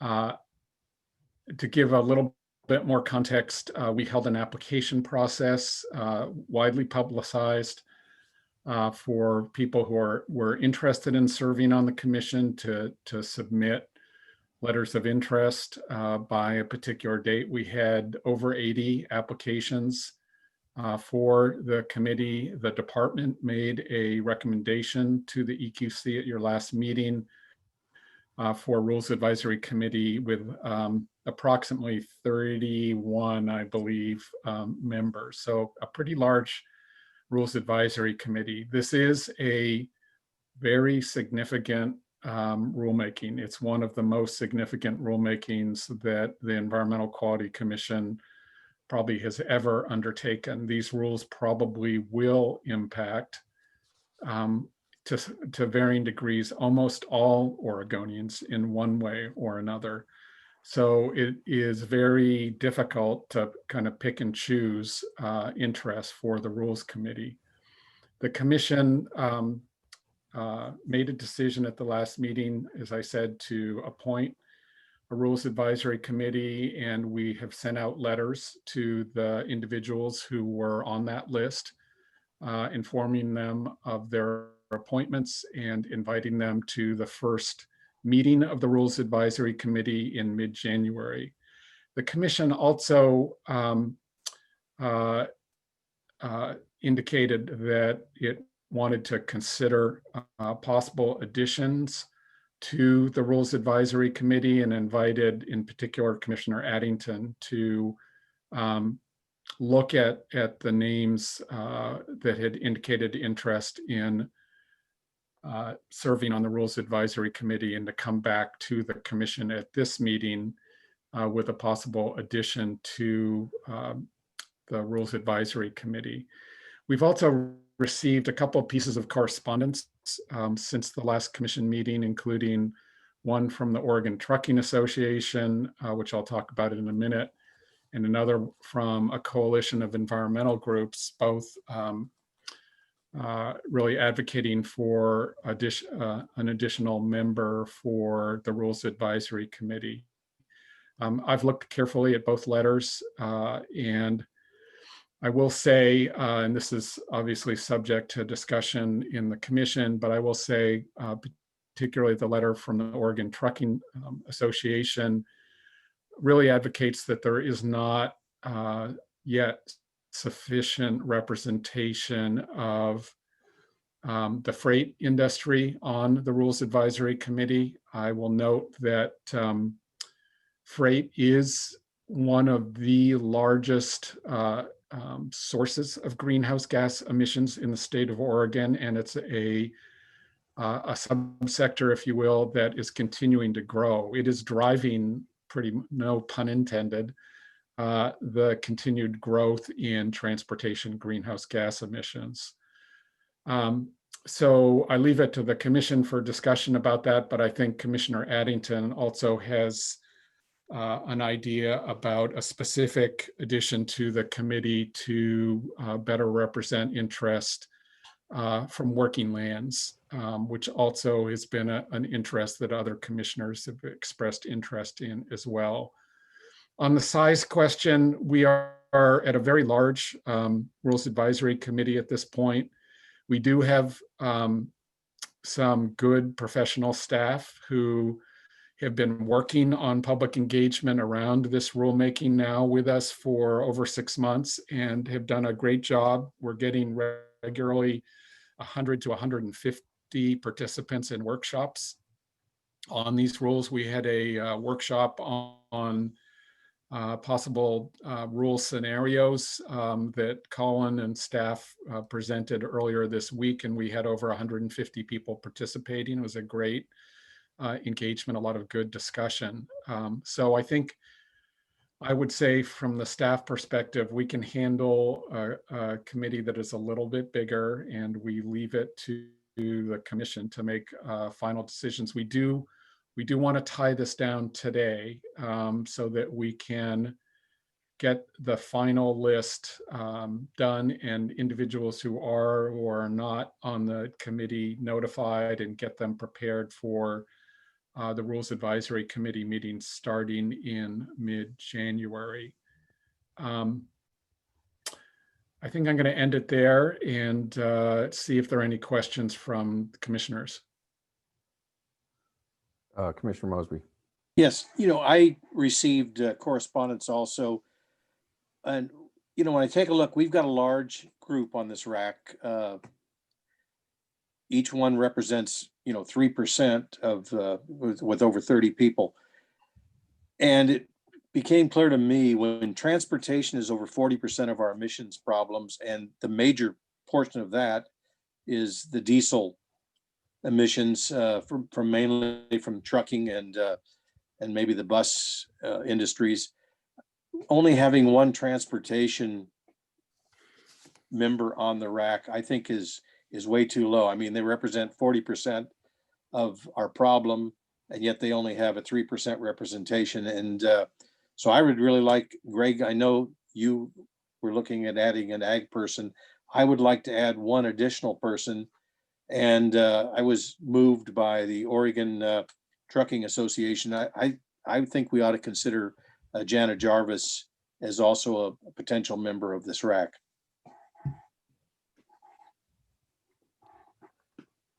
Okay. I don't know how you would like to proceed. Wade, I mean, I think if you want to make that in the form of a motion is one option. If you want to hear my thought process first about what I've been thinking about, I can go ahead and do that now as well. I think let's hear yours, and let's just do it all at one time, whatever we decide to do. Yeah, Commissioner Kyle, is that what you were gonna? That's what I was going to suggest. Is I'd like to hear what you said after you've done a more thorough review. Yeah. Well, okay, I appreciate that. This is hard, and I think that one thing I've realized between our last meeting and now is that we've made everybody mad at some level. I've heard from a lot of different corners about thoughts about what this rack should look like.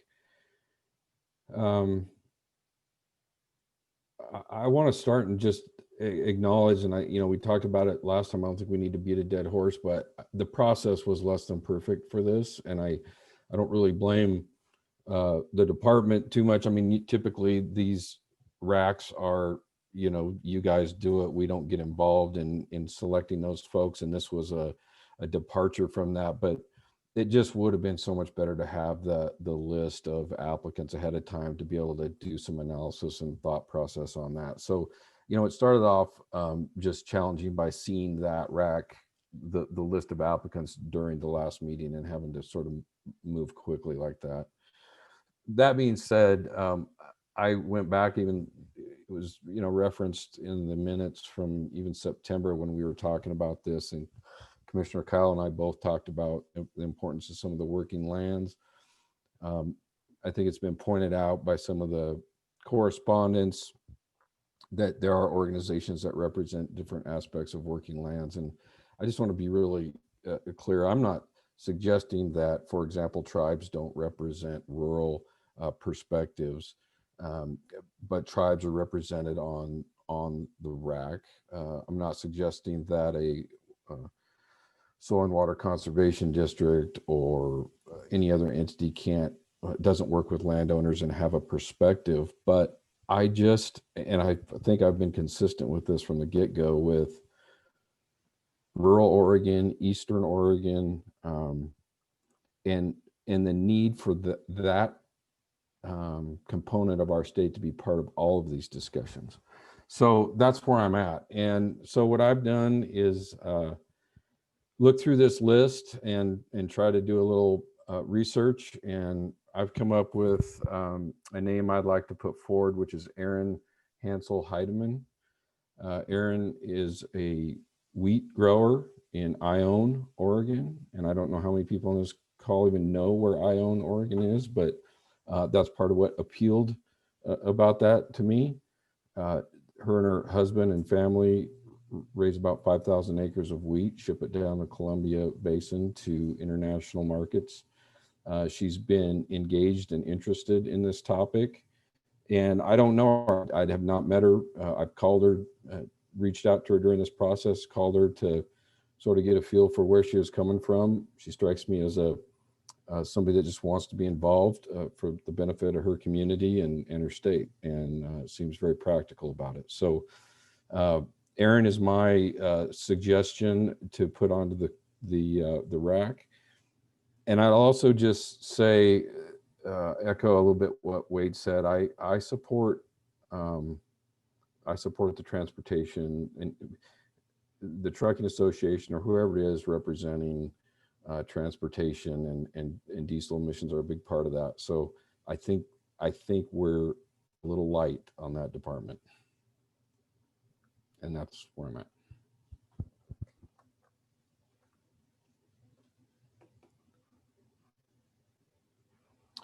Commissioner Kyle. Yeah, I just want to thank you, Greg, for doing a deeper dive on the list. And I think it is important to have the working lands represented. And if you think that, could you remind me of her name? Yeah, Erin. Erin, if she represents that sector and can bring in a voice, I'm very supportive of adding her to the RAC. And with regards to Wade's comment about getting people that are on transportation and in particular freighting, that also seems very reasonable, which does ask to Colin, since he has to wrangle this RAC. One of our considerations was really trying to keep it to a manageable size, and also the process is undergoing. So do you think that adding these two additional individuals now, does it give them sufficient time in the process to get onboarded along with the rest?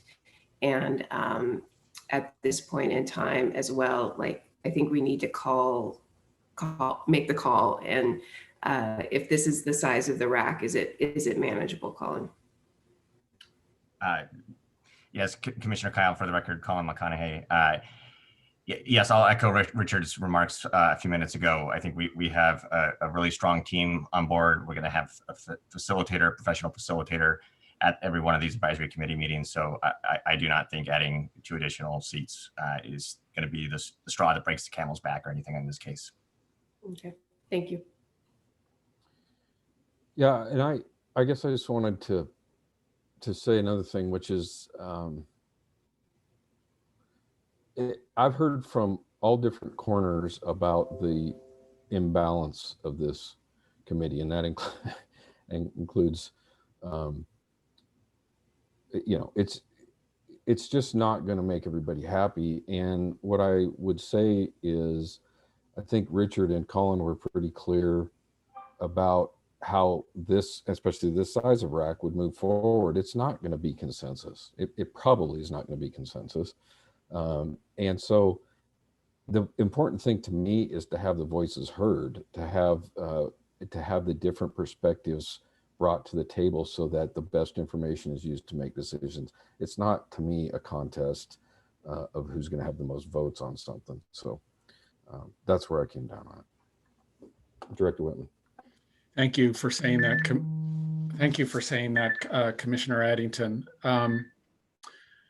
I really want to emphasize that there are going to be a variety of ways for people to provide input and be engaged in this rulemaking. We've got the Rules Advisory Committee, which is kind of the formal mechanism for people to participate and have a group discussion. But we will continue to be having public meetings. We'll continue to meet with individual communities about this. I have already reached out to all of Oregon's tribes and asked to meet with tribal council for each of the tribes in a government to government process with each of the tribes. We've had one of those meetings already. We will reach out to different industry sectors. We'll reach out to different public health interests. So there are lots of ways that people are going to have input into this policy-making process. And ultimately, they'll all have an opportunity to have their voices heard by the commission before you guys have tough decisions to make about a year from now. So I know there's been very high level of interest in this Rules Advisory Committee, but it is not this is not an election. This is not a vote. This is a process to hear from everybody, and we'll hear from everybody in a variety of ways. We also are putting significant resources into outreach and engagement with frontline communities of color that are potentially affected by policy decisions on these rules as well. So I think everybody knows that, but just for the record, I want to get that out there and make sure that everybody understands this. This is one part of a very significant engagement effort that the agency takes very seriously. Thank you.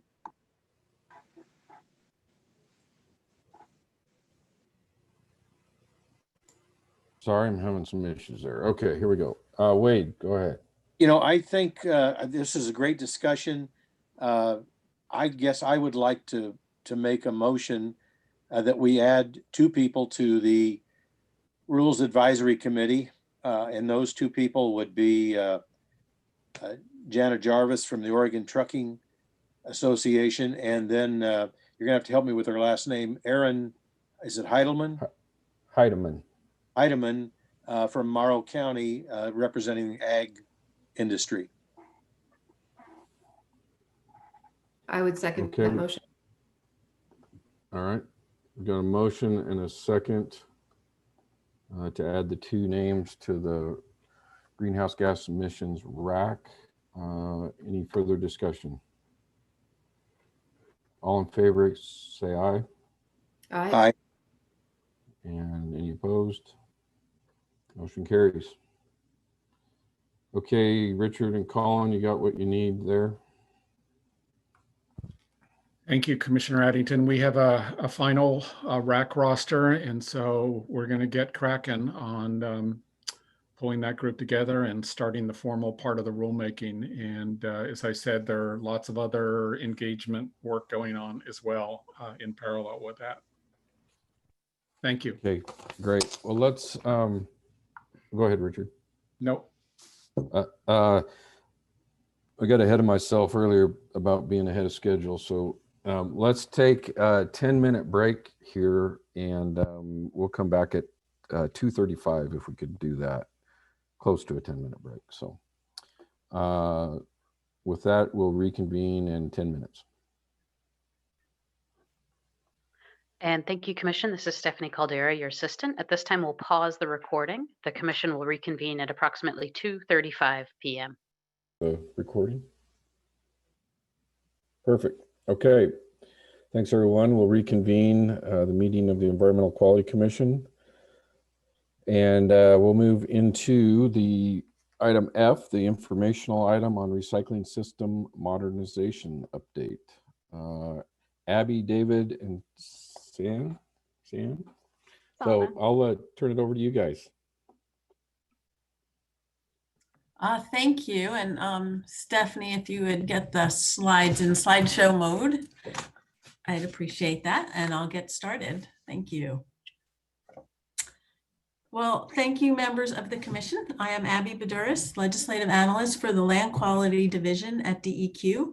With me here is Sauna Steenstra and David Alloway, staff from the Materials Management Program.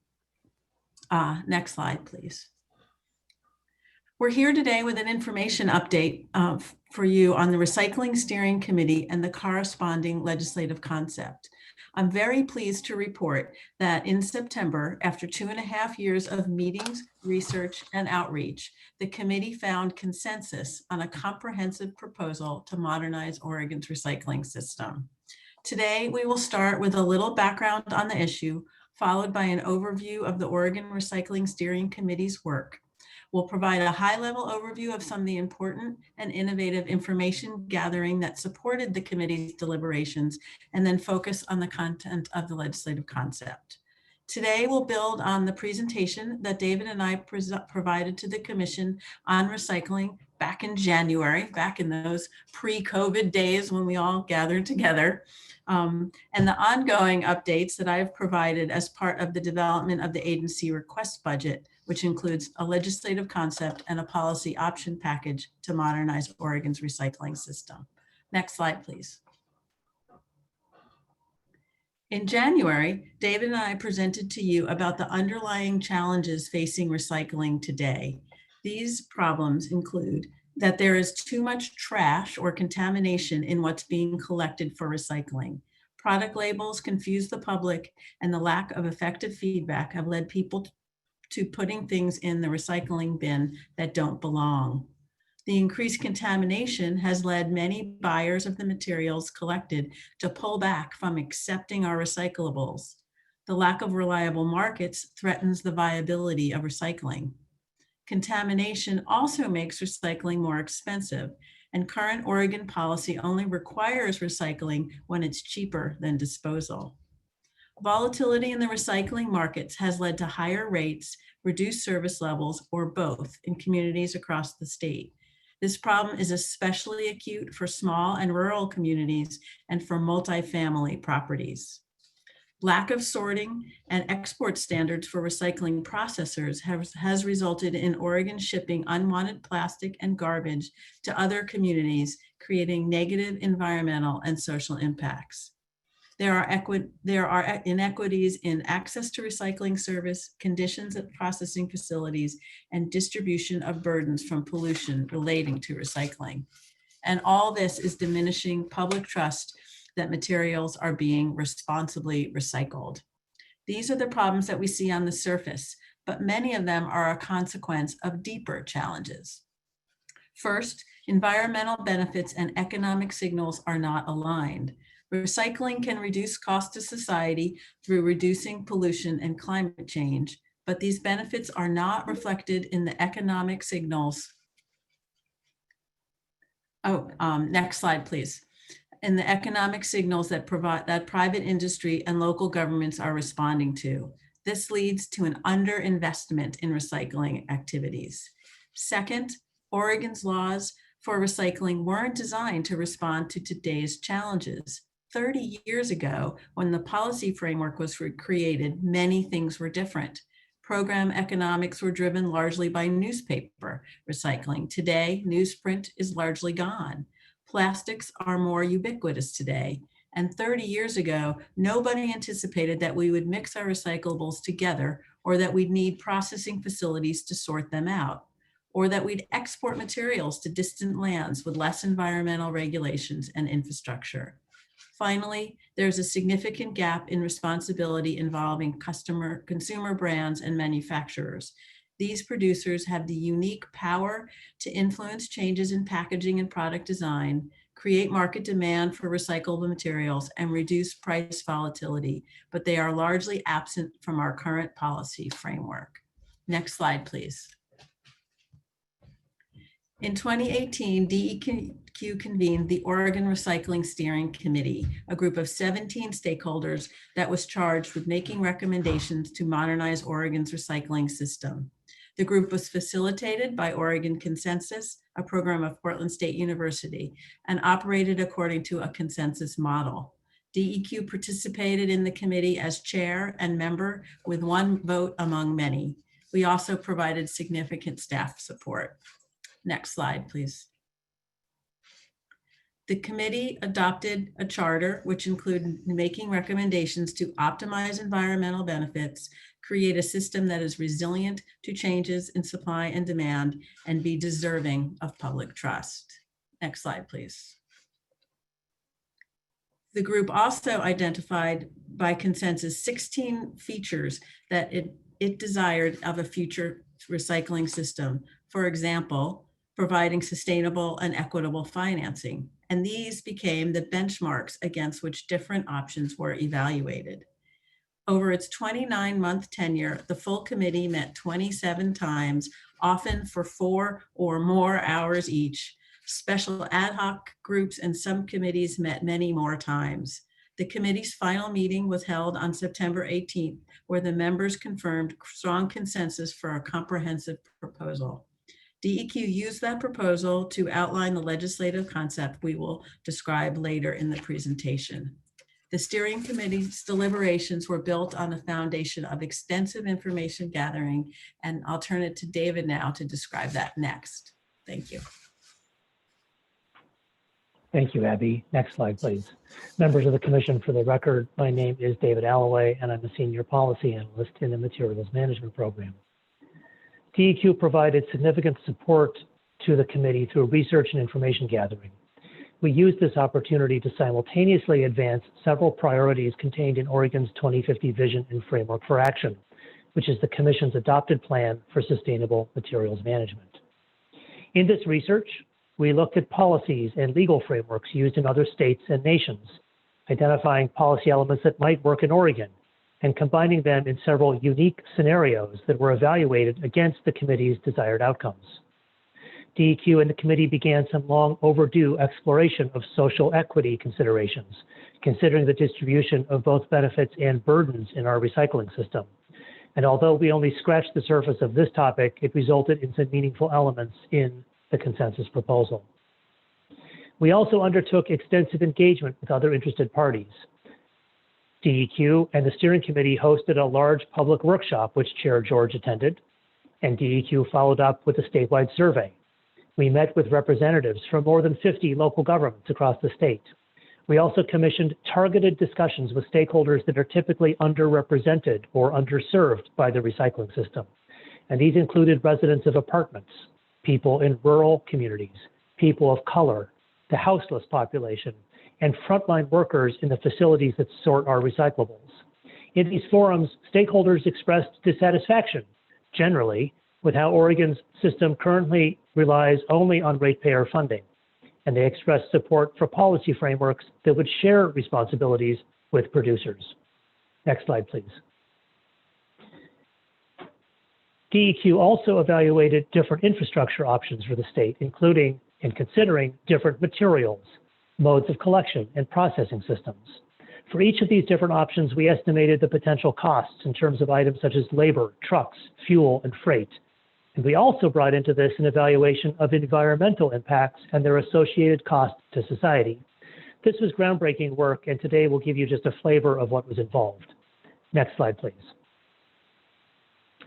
This graph here compares the costs in millions of dollars per year for 4 different infrastructure scenarios relative to the existing Oregon system. You see a solid black line labeled 0. Everything above that line represents a new cost to society relative to the current system. Everything below that line represents a reduced cost, that is a new benefit to society. The 4 colored bars represent the transactional cost of 4 different modernization scenarios, and the lengths of the bars represent some uncertainty in these estimates. The black dots represent the central estimate. You can see that different options would probably result in higher costs due to expenses such as labor, fuel, and equipment. Next slide, please. These 4 colored bars showing up here in the middle show our estimate of environmental costs from recycling expansion, also expressed in dollars. We derive these values by estimating how much more of each type of material might be collected and recycled in these different scenarios. Then, using life cycle assessment methods, we estimated the impacts, both good and bad, of that additional recycling for 15 different types of environmental concerns, such as ecosystem toxicity or water consumption. We then converted those impacts to dollars, for example, the pollution resulting in healthcare costs or disabilities. Those estimates are what you see here in the middle. Finally, on the next slide, please, you'll see that we added the transactional costs and the environmental costs together for an estimate of full costs to society. Again, there's some uncertainty in these estimates, but the results, next slide, please, mostly fall below the $0 line. That is, they suggest that the benefits to society of modernizing recycling will likely outweigh the costs. And we're more confident in this finding because we know that we underestimated certain benefits. For example, our current recycling system likely results in some plastic waste leaking into rivers and oceans. Modernization could reduce that pollution, but we had no way of quantifying it, so those benefits are not shown on this graph. One other thing that this chart doesn't show is the distribution of both costs and benefits. About 80% of the dollar value of environmental benefits from these recycling improvements are due to reduced emissions of pollutants that have negative impacts on human health. Reductions in climate change impacts and fossil fuel depletion make up most of the rest of the benefits. We know that low-income households and people of color are disproportionately impacted by pollution and climate change. So many of these environmental benefits should flow to those populations. But we've heard from local governments and the public unwillingness to raise rates further to pay for recycling. So that raises the question, is there another funding source that would allow us to modernize Oregon's system while more equitably sharing costs and benefits? The answer is yes. And that brings us to the consensus solution that the steering committee ultimately proposed. Next slide, please.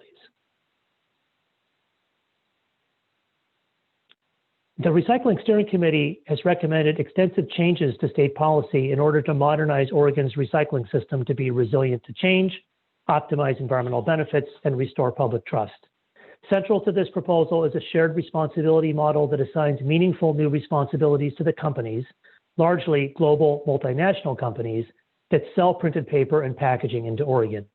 These responsibilities include financing many of the system improvements that are needed, and this is consistent with a global trend towards making producers responsible for what happens to the products and packaging they sell, also known as extended producer responsibility. Next slide. Currently, local governments are responsible for providing collection opportunities, and the proposal maintains that role, adding some new responsibilities to expand access and improve the quality of what is collected. Next slide. The processors that sort mixed recyclables would be subject to new requirements regarding sorting quality, social equity, and responsible recycling. Investments to improve collection and processing would be paid for by the producers. Producers would also be responsible for ensuring that materials properly collected are ultimately recycled in responsible ways. Next slide. A new advisory council made up of diverse stakeholders would advise on key elements of the system. And one more, please. The state would oversee the system. DEQ would continue to enforce the Recycling Opportunity Act requirements for local governments. We would administer new permitting requirements for the processors, and we would regulate the producers in much the same way we currently do for the state's producer responsibility programs for electronics, paint, and waste medicines. So that's an overview of the proposal. And next, we'd like to walk through how the proposal would change each stage of the recycling process. And I'll turn the presentation to my colleague, Sana Steenstra. Sana? Thanks, David. Good afternoon, members of the commission. For the record, my name is Sana Steenstra, and I'm a natural resource specialist in the materials management program. So the concept begins by addressing the problem of misleading product labels, which are a source of public confusion and cause contamination. The concept will create new truth in labeling standards that would protect the public from misleading claims of recyclability. It would also eliminate the current requirement that all rigid plastic packaging be labeled with a recycling symbol, even if it can't be recycled. Next slide, please. Currently, Oregon has a patchwork quilt of different recycling collection lists and services from one community to the next. The LC would create a uniform statewide list based on technical, economic, and environmental considerations. The list would be periodically reviewed and updated as conditions change. Producers would be obligated to develop educational resources about that statewide list and in a wide variety of languages to meet the needs of diverse populations. Local governments would be required to provide effective feedback to households and businesses that don't sort properly, and producers would reimburse them for that effort. The consistent list and greater customer feedback would improve the quality of collected materials across the state. Next slide, please. A uniform statewide collection list will create more recycling opportunities around the state because many communities will likely be able to recycle more materials than they currently can. A new obligation on producers could also help expand collection services, including for residents of multifamily housing that may currently lack equitable access. The concept would create a separate waste recovery goal for plastic packaging and result in more producer-funded or operated drop-off locations and mobile collection events. Drop-off recycling for multiple materials would also be expanded in more remote communities where on-route collection isn't cost-effective. Almost all processing of mixed recyclables currently occurs at facilities in the Vancouver to Salem corridor. That makes recycling more expensive for communities elsewhere in the state who have to pay more in freight costs. The LC would equalize costs by requiring producer funding of transport from more distant areas. This would support greater recycling opportunities in rural Oregon in particular. So by increasing access to collection service and using a consistent statewide list, the concept aims to increase both the quantity of material recycled and address current inequities in service. Next slide, please. After collection, mixed materials are sent to one of several processing facilities to be sorted into commodity grades. These facilities operate in a competitive environment and are currently lightly regulated. The LC would add new standards to these facilities. They would be required to sort properly collected materials and send them to the correct market. And they'd be required to more effectively remove contamination so that sorted materials sent to markets have low levels of unwanted items. After processing, there would also need to be more transparency about where the material ends up. And the state would prohibit transfer of materials to end markets, whether domestic or overseas, that cause environmental or social harm, for example, improper dumping of plastics in the environment. The LC also seeks to improve working conditions, wages, and benefits for processing facility workers and reduce negative impacts on surrounding communities. Producers would help make that financially possible. And most of Oregon's materials are sorted at facilities in-state, but some materials are exported. So local governments would direct all collected material to facilities that meet these new standards. Some of those standards could be met through new permitting requirements, while others could be met through certification. Next slide, please. The processing facilities would have a new partner helping them out, and that would be the producers. Producers would be ultimately responsible for ensuring that if Oregon puts a material on our statewide collection list and that material is collected, it must actually get to a responsible end market for recycling and in a way that avoids negative impacts on ratepayers. This element has several benefits. Primarily, it provides a mechanism to ensure responsible recycling. It also brings stability to the system by protecting ratepayers and local governments from the volatility of global commodity markets. Next slide, please. And a few other noteworthy elements expand beyond recycling and into considerations such as waste prevention, impact disclosure, toxics reduction, and material selection. This broader approach will be necessary to achieve Oregon's 2050 vision and would make Oregon a national or even global leader in this space. One additional feature is the call for a continuous improvement model for advancing social equity, where DEQ would periodically assess equity considerations in the recycling system and report progress toward achieving standards. Also, like existing producer responsibility programs for electronics and paint in Oregon, individual producers will pay fees to a producer responsibility organization that would satisfy obligations on their behalf. Those fees would be eco-modulated, that is, structured in order to create incentives for environmentally beneficial design. This would send price signals that reward lower impact packaging choices. For example, packaging that contains more recycled content or where the producer discloses and reduces toxic constituents and impacts. The LC would also obligate producers to help fund programs that reduce and manage litter and local efforts to prevent waste at the source, such as supporting schools and transitioning to reusable dishware from single-use throwaways. That's the reduce reuse part of reduce reuse recycle, and it's a higher priority in state law. This additional funding could help Oregon have a much greater impact in preventing waste from being created in the first place. David? Thank you, Sana. Next slide, please. So the legislative concept would add significantly to DEQ's regulatory and oversight roles, and we would be administering new requirements for local governments, a new permitting and certification framework for processors, and the full suite of requirements for a new producer responsibility program. The concept also includes the formation of an external advisory council that would advise both DEQ and the producer responsibility organizations on key program elements. Now, because this concept relies heavily on new obligations on producers, we do want to reflect on those briefly. There are more than 100 state-level producer responsibility programs in this country. Oregon is home to 3, involving consumer electronics, paint, and waste medicines. And this is part of a global shift towards producer responsibility. No state in the US currently has producer responsibility for printed paper and packaging, but our country is increasingly an outlier. Next slide, please. This map shows that most of Canada, all of Europe, and other nations across the globe either have in place today or have plans to transition to some type of producer responsibility for packaging. No 2 producer responsibility programs are the same. However, many of these programs assign full responsibility to producers, which is in contrast to Oregon's proposed policy.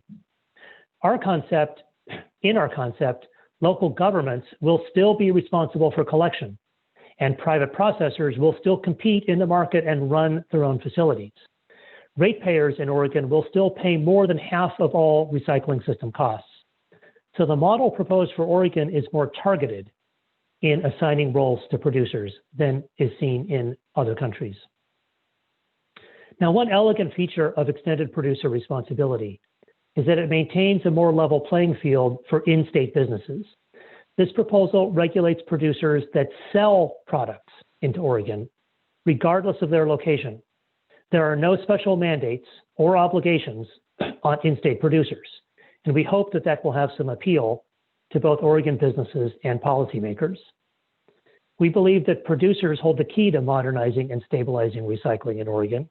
First, because local governments and many residents we talk to have been clear and consistent. Ratepayers are tapped out.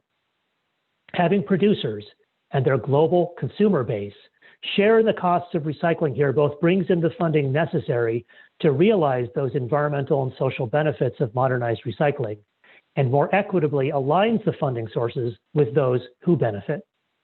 Importantly, producers also hold the key because they control and influence many factors related to the success of recycling.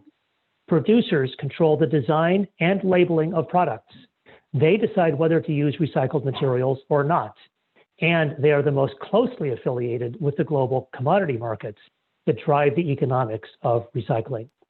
So we see several strong reasons why producers should share responsibility for modernizing recycling.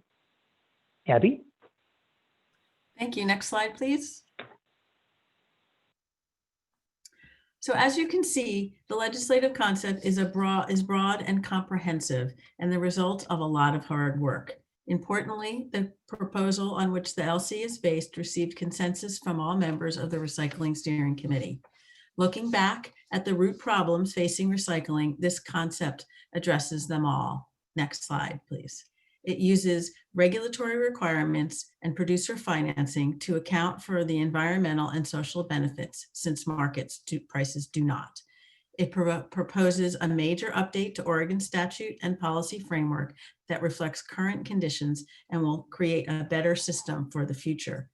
And formally, it brings in producers into the system with important and discrete roles to play. Next slide. The LC also addresses the high-level objectives that were contained in the committee's charter. Next slide. I think these on track. The recommendations optimize environmental benefits. Okay, yeah, I think that's where you need to be. Thank you.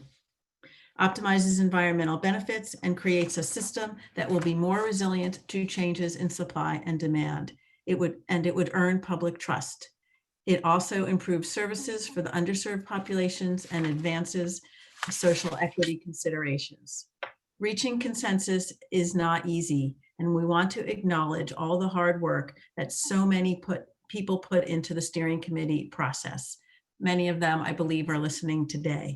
The strength of this proposal lies in the coalition of support, and DEQ is committed to advancing the recommendation developed by the steering committee. I want to take the opportunity to acknowledge all of the committee members for their effort and commitment to what was a very challenging task, as well as their creativity and willingness to listen and compromise. Extra thanks to the local government members who developed and negotiated the central elements of this proposal. Next slide, please. We believe that this proposal will be of significant benefit to the people of Oregon, and we look forward to continuing the conversations with those that were deeply engaged over the last 2 years and with interested parties that have been following the process along the way. Next slide, please. This concludes our prepared remarks, and we are happy to answer any questions that you might have.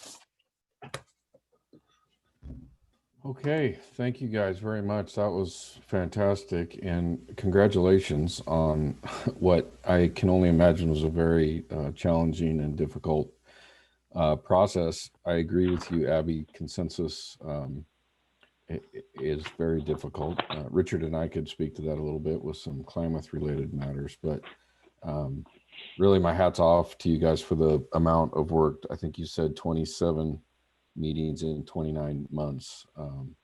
That's great. That's really great. So congratulations on that. Thank you. Commissioners, questions for the group?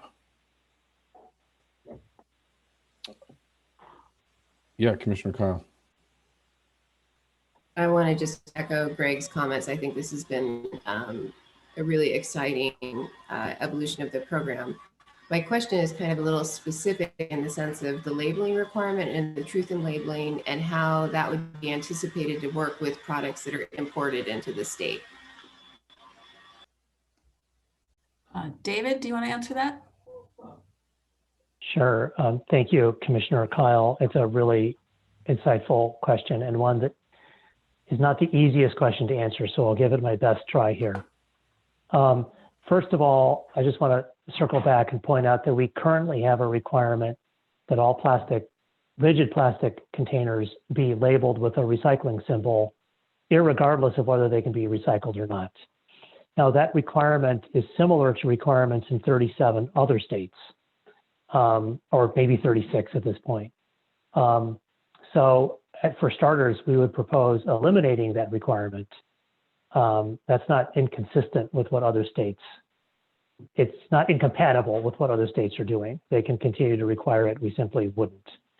But then going further, the proposal actually suggests that we would prohibit the use of the chasing arrow on packages that are not readily recyclable in Oregon unless that chasing arrow, the recycling symbol, has some associated language with it to be defined, probably in rules by the Environmental Quality Commission, that qualifies the language. So for example, it might say, this material is only recyclable in some communities. Please check with your local program.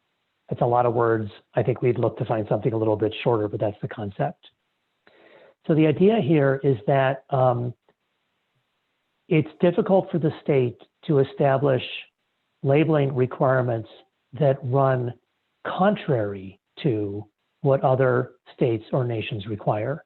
And there are other nations that require the use of a recycling symbol, including on materials that are not recyclable in Oregon. So for that reason, it would probably be inadvisable for the state to do a blanket prohibition and just say no recycling symbol anywhere, because that would set businesses up to be in conflict, or the state law would be in conflict with the laws of other nations.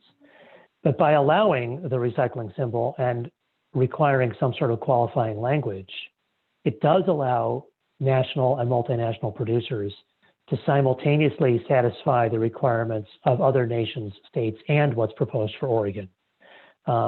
In that if other states or nations require the recycling symbol, they can still put the recycling symbol on. But if they're selling it into Oregon, there has to be some additional language that says, for example, may not be recyclable in all areas. Now, one other detail here is that the proposal, as Sana mentioned, would establish a uniform statewide collection list. And if a material is on that uniform statewide collection list, and that means that anyone pretty much anywhere in Oregon could recycle it, that our processing facilities were prepared to sort that material out and recycle it responsibly, this proposal would allow an unqualified claim of recyclability. That is, you could just put the recycling symbol on, you're good to go.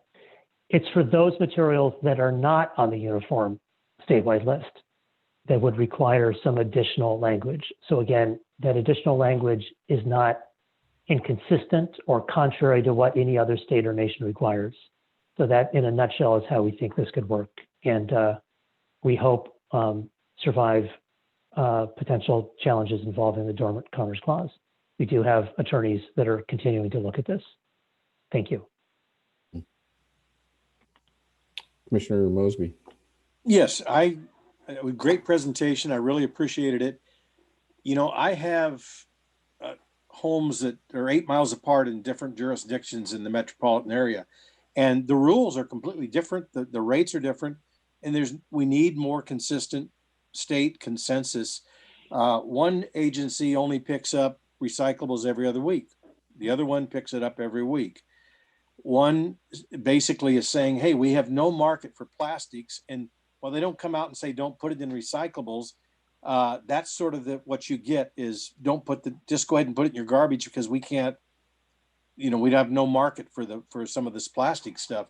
So I really would be, when you have different jurisdictions, I'd like to see the state have overriding, and sounds like you're working on that, where we're consistent pretty much throughout the state. I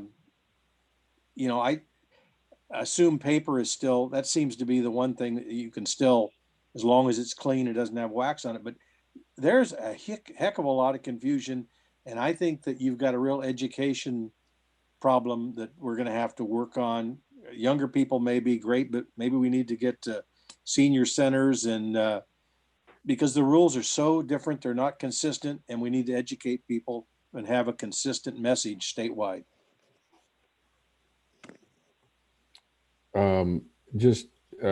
Commissioner Kyle, did you have a follow-up before? I think I might have cut you off. Well, I agree with what Wade is. So if people want to respond to that, I can wait.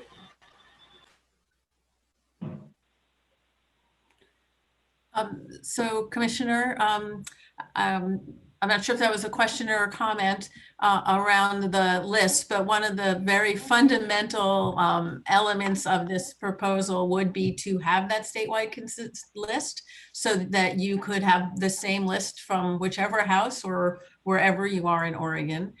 In addition, another fundamental part is what we call generator facing contamination reduction programming. So support for local governments to have the materials that would be consistent statewide in order to be doing that education so that we could help people understand what to put in the bin, what not to put in the bin based on that consistent list. And then on top of it, the labeling should help that as well.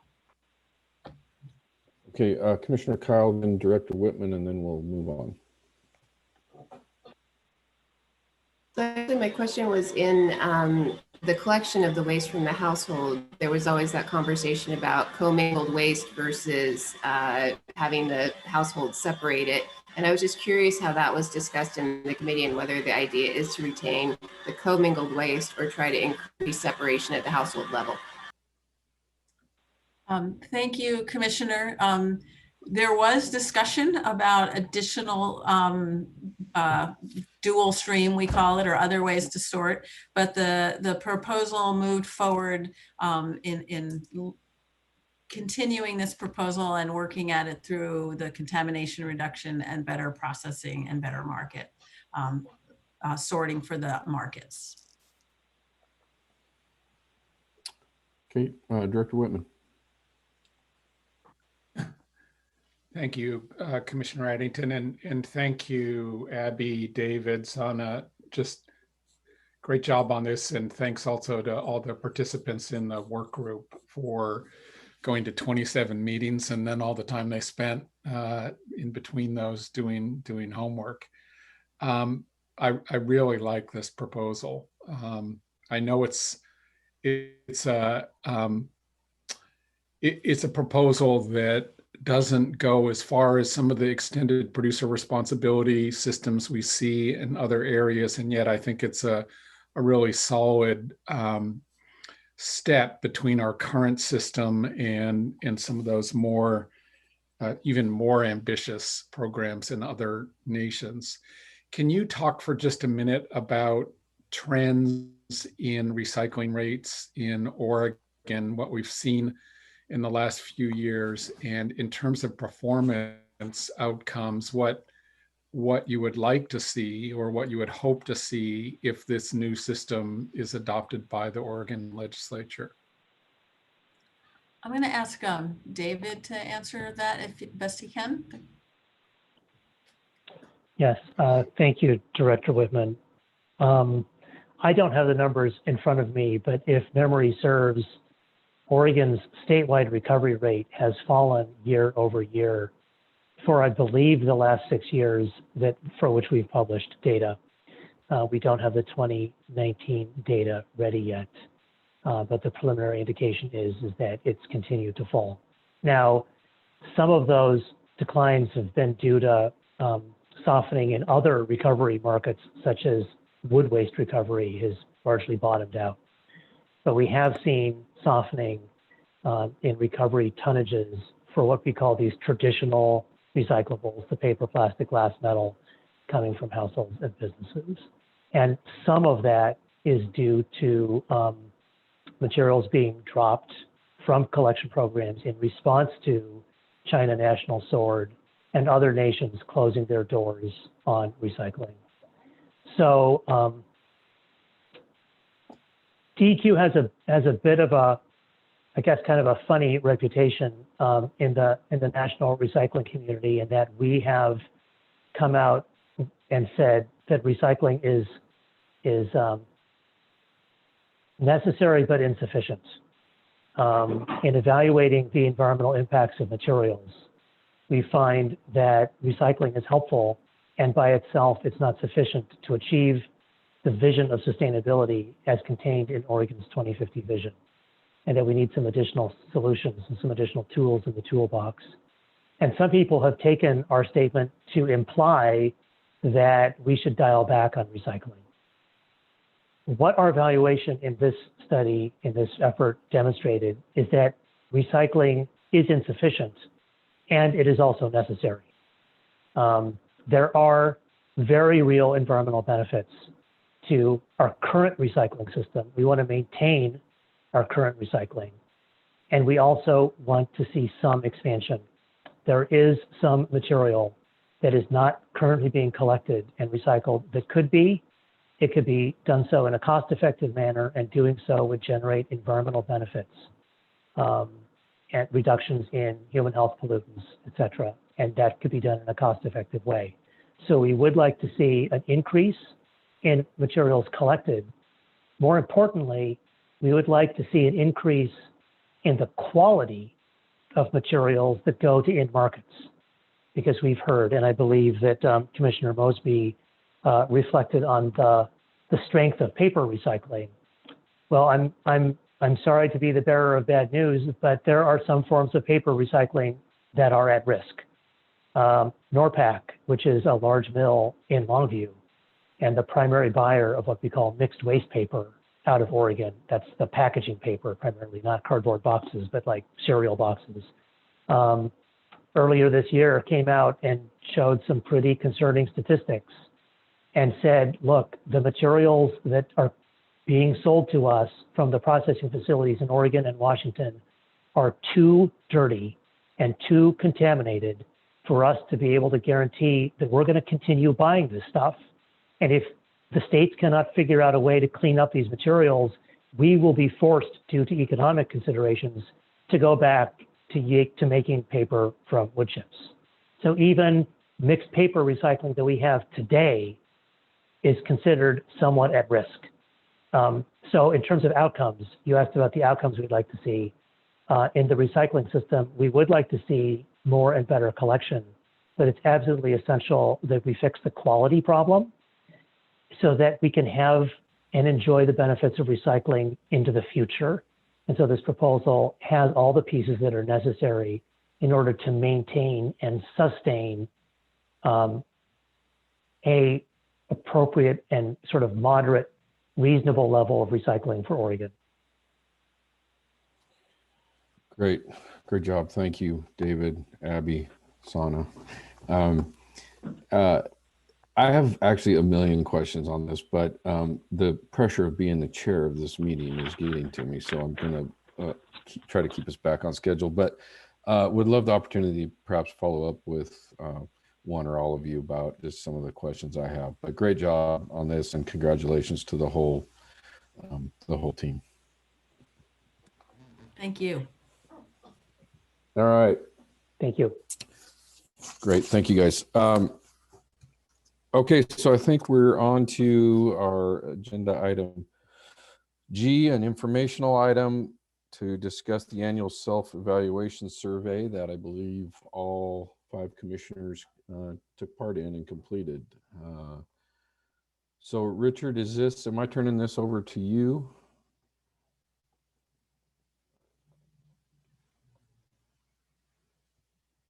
Maybe.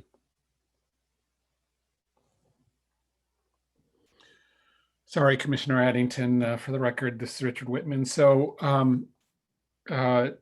just a high-level overview of this agenda item. This is an annual survey that we do with the commission. It's part of our performance management system to see are we working appropriately with the commission, and is the commission working kind of consistent with expectations. So this is a tool for the commission and to some extent the department to make sure that we're working well together. And so we had a response from all the commissioners on this. I think the results are generally quite good in terms of the level of communication and interaction between the commission and the department. I'll note one thing that I've changed here recently, several commission meetings back, is to institute a process now of regularly having at least an hour with each commissioner before each of the commission meetings to just talk through the agenda and questions and just get your feedback on how we're doing and identify if there are questions or concerns that you've got to make sure that we're addressing them. I've found that useful. I've heard from you all that that's been helpful. Also, I feel that's something that's going to be important for us to continue. We also have an agenda item which was also postponed to January that's relevant to this survey, which is engagement with the public. And all of the commissioners have at various times expressed frustration with not being able to feel like there's more spontaneous opportunity for engagement with the public on issues that the public's concerned about. We have our regular agenda item, the public forum, for people to bring up issues, concerns, compliments, whatever it may be, with the commission. But we are talking about ways to make that more interactive so that it's not a one-way from the public to the commission, but there's an opportunity for some back and forth and for the commission to also bring the department into that to try to answer questions to some degree. It's hard to do that on the fly, particularly when it's pretty unstructured. So we're looking at ways to provide more of that engagement, both in connection with public forum, but also in connection with particular agenda items. Obviously, this has been a tough year for everybody in a variety of ways, but particularly with regard to the pandemic and not being able to get together in person. And so I think everybody misses that less formal, informal opportunity to get together and have interaction both between commissioners to staff, and with the public. I will say one silver lining has been we're getting more people coming and listening and speaking at commission meetings than we have in the past with the virtual meeting format. And that's something I think we're going to want to continue that tool for engagement with the commission and commission meetings. We're seeing that also in committee meetings and workshops that the department carries out. And I'm hearing the same thing from other public entities also, that silver lining is being experienced by them. I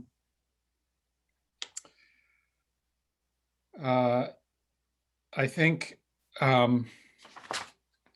in terms of other themes in the survey, some part of the survey was around what environmental and public health issues are really of most concern on the part of the commission, and what would you like to see us address in more depth. And there were a number of responses relating to the work between the Oregon Department of Environmental Quality and our Department of Forestry and Department of Agriculture with regard to water quality and water quality issues on forest and agricultural lands. There's a lot of work going on with both the Department of Forestry and the Department of Agriculture. And I think at the next commission meeting, we'll have more to update you on, particularly on the forestry side. There is, as you know, a significant effort getting underway with forest landowners and environmental organizations to try to work through what a habitat conservation plan would look like for private forest lands in Oregon, something that exists to some degree in the state of Washington. Oregon DEQ, along with the Department of Forestry, will be engaged in that effort. That's another venue for us to work together. Commissioner Mosby has been our liaison to the Board of Forestry, and the conversations at the board and commission level continue on how to coordinate our work. So I know there's a lot of interest in the commission in these areas, and just want to assure you that the momentum on that has not been lost as a result of the pandemic. There's been quite a bit of attention to that on in both the Department of Forestry and DEQ, and more to come in the near future.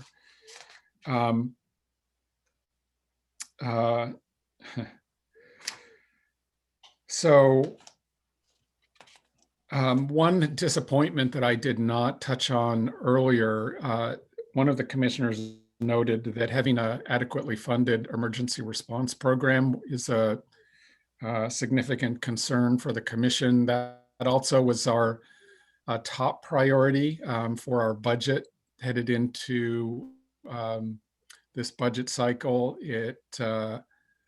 Additional funding for emergency response has not been approved as part of the governor's recommended budget. We are continuing to work to identify opportunities for improving our capacity in that area. We were severely tested, along with many others, in the wildfires this past summer. And many people have worked a lot of overtime around emergency response to wildfire. And as I said earlier today, that is we're going to see this in future years. And that does implicate our emergency response function. We have responsibilities along with, obviously, frontline responders, the State Fire Marshal and Department of Forestry, and local fire responders, just in terms of helping communities respond in the immediate aftermath of a fire. And we continue to see a high volume of spills by trucks in the marine environment as well. So that is a continuing concern that we share with the commission. We'll continue to work on how to supplement that capacity in the agency. I think with that, I'd invite whether there are any comments from the commission that you want to highlight for me or for the agency here in terms of your responses to the survey. Commissioners, any feedback or thoughts about the survey? I would just say that I thought it was pretty insightful in some areas about what what our priorities for different commissioners, and I guess it's not surprising that we come at things differently. Probably maybe a good thing overall, but yeah, it kind of highlights areas and differences amongst commissioners. But again, I sort of enjoyed doing it, and it does make you pause and sort of reflect on some things. So I appreciate doing it every year, and I also appreciate seeing what my colleagues are thinking about too. Okay, anything else on that agenda item? Commissioner Addington, the one other thing I'll mention that I should have mentioned in the beginning was just for the public a note that we have launched the strategic planning effort for DEQ. And I know commissioners either have or are being interviewed along with many of our partners and interests that we work with in protecting the environment and public health in Oregon. And so much more to come on that in coming months. But that effort is underway, and that's another opportunity to kind of identify and frame priorities for Oregon in terms of the work that we do. So look forward to being able to talk in more detail about that as it moves forward. Richard, can you remind me the time frame for that strategic plan development? Yes, Commissioner Addington, I don't have the Gantt chart in front of me, but roughly the due diligence or discovery phase of that work is going on now, and over the next couple of months, we'll start to have conversations around high-level goals for the agency and the program here in the spring of 2021. And then we'll be developing 5-year action plan that tiers to those goals later in 2021, and looking to wrap up the effort, I think by the fall of next year is the timeline for the work. Great, thank you.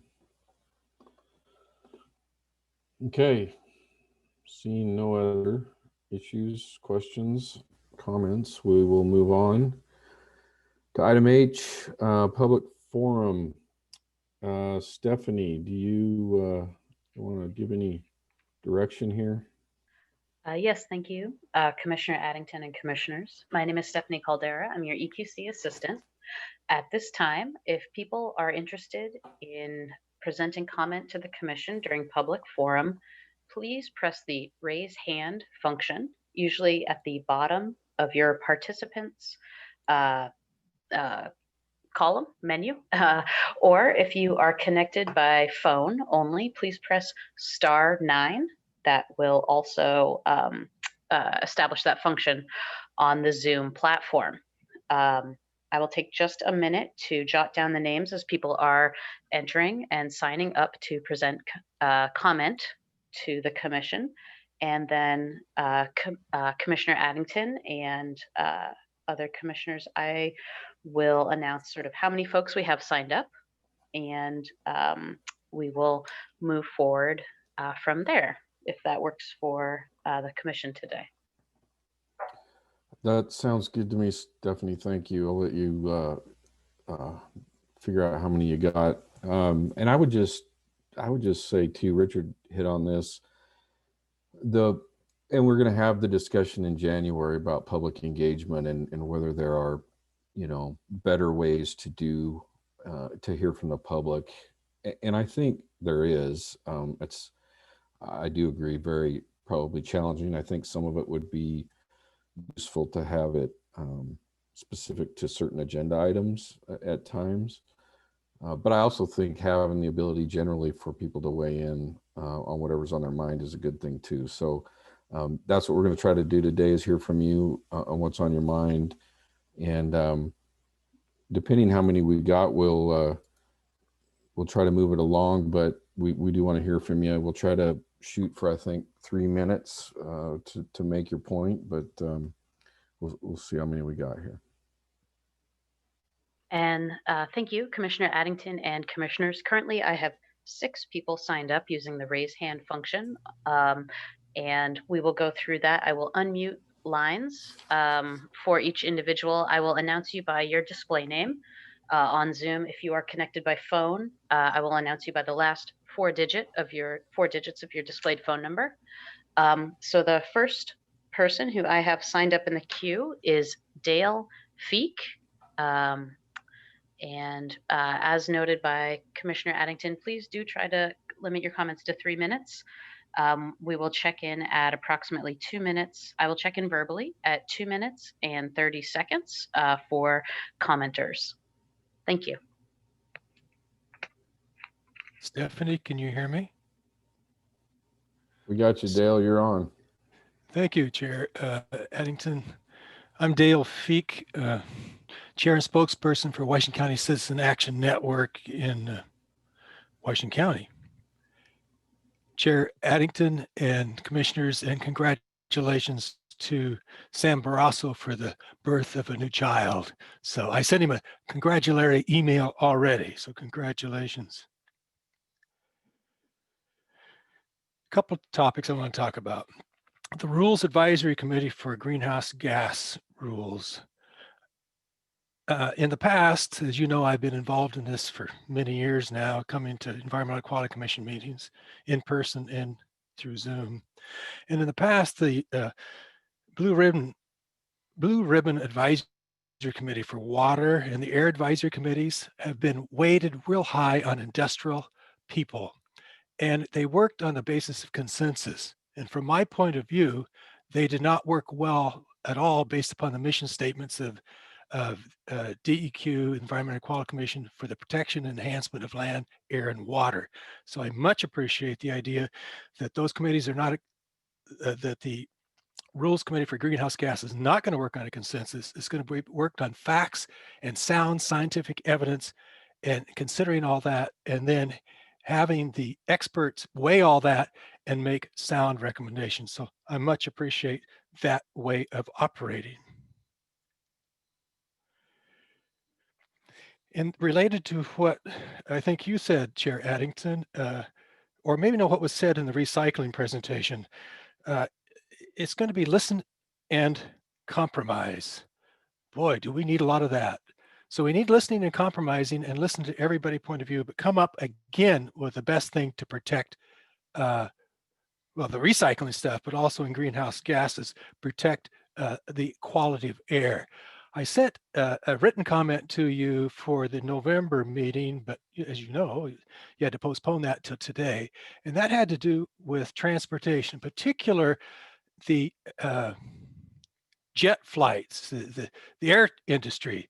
And most people don't address that. But when we had 9/11, there was a chance for scientists to actually check to see the impact of the jet contrails.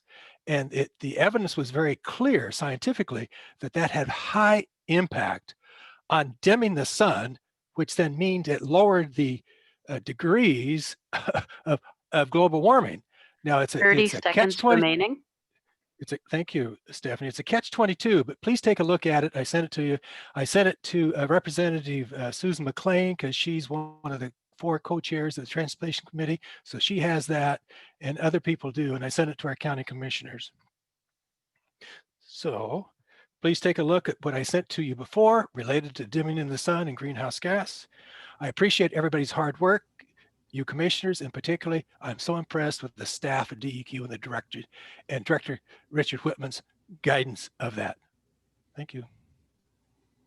Thank you, Dale. Appreciate hearing from you. Thank you, commissioners. The next person on my list is Dan Sears, whose line will now be unmuted. Thank you. Can you hear me? Yep, we've got you. Great. Chair George, members of the commission, thank you for the opportunity to speak today. My name is Dan Sears. I'm the Conservation Director for Columbia Riverkeeper and a member of the Power Pass Frac Gas Coalition. I speak to you today out of concern about a major potential polluter attempting to take root in the area near Umatilla, Oregon. The perennial wind chaser station frac gas power plant would generate 415 megawatts of power. The peaker plant would generate 1 million tons of greenhouse gas pollution each year or more, depending on its hours of operation. It would be located close to another major polluter, the Hermiston generating plant. So that's together, these 2 facilities would generate about 100 tons of smog forming VOC pollution each year. They'd cause potential health effects for people living in the area and having to breathe this air, which is an issue in the Columbia Basin. Perennial would be a major water user and a potential discharger of water as well.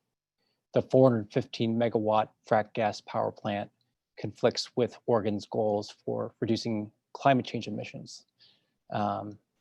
If in several years, Perennial has completed construction and started to burn large quantities of frac gas at this plant to make electricity, we would be failing to meet the climate crisis. So DEQ has some important decisions to make. First, we urge the agency to hold Perennial accountable for illegally beginning road work without obtaining a stormwater permit in violation of the Clean Water Act. The actions the agency took allowed Perennial to undermine Oregon rules and laws that are meant to foster a safe and sustainable energy system. We thank DEQ for granting an extension for commenting on this stormwater permit. This occurred just today. And in September 2020, Perennial broke ground on a road to its power plant in an effort to meet a construction deadline in its FX site certificate. We 30 documented. seconds remaining. Thank you, and I just want to say my comments have been shared with you in writing. So anything I don't get to here in my spoken comments, you can read.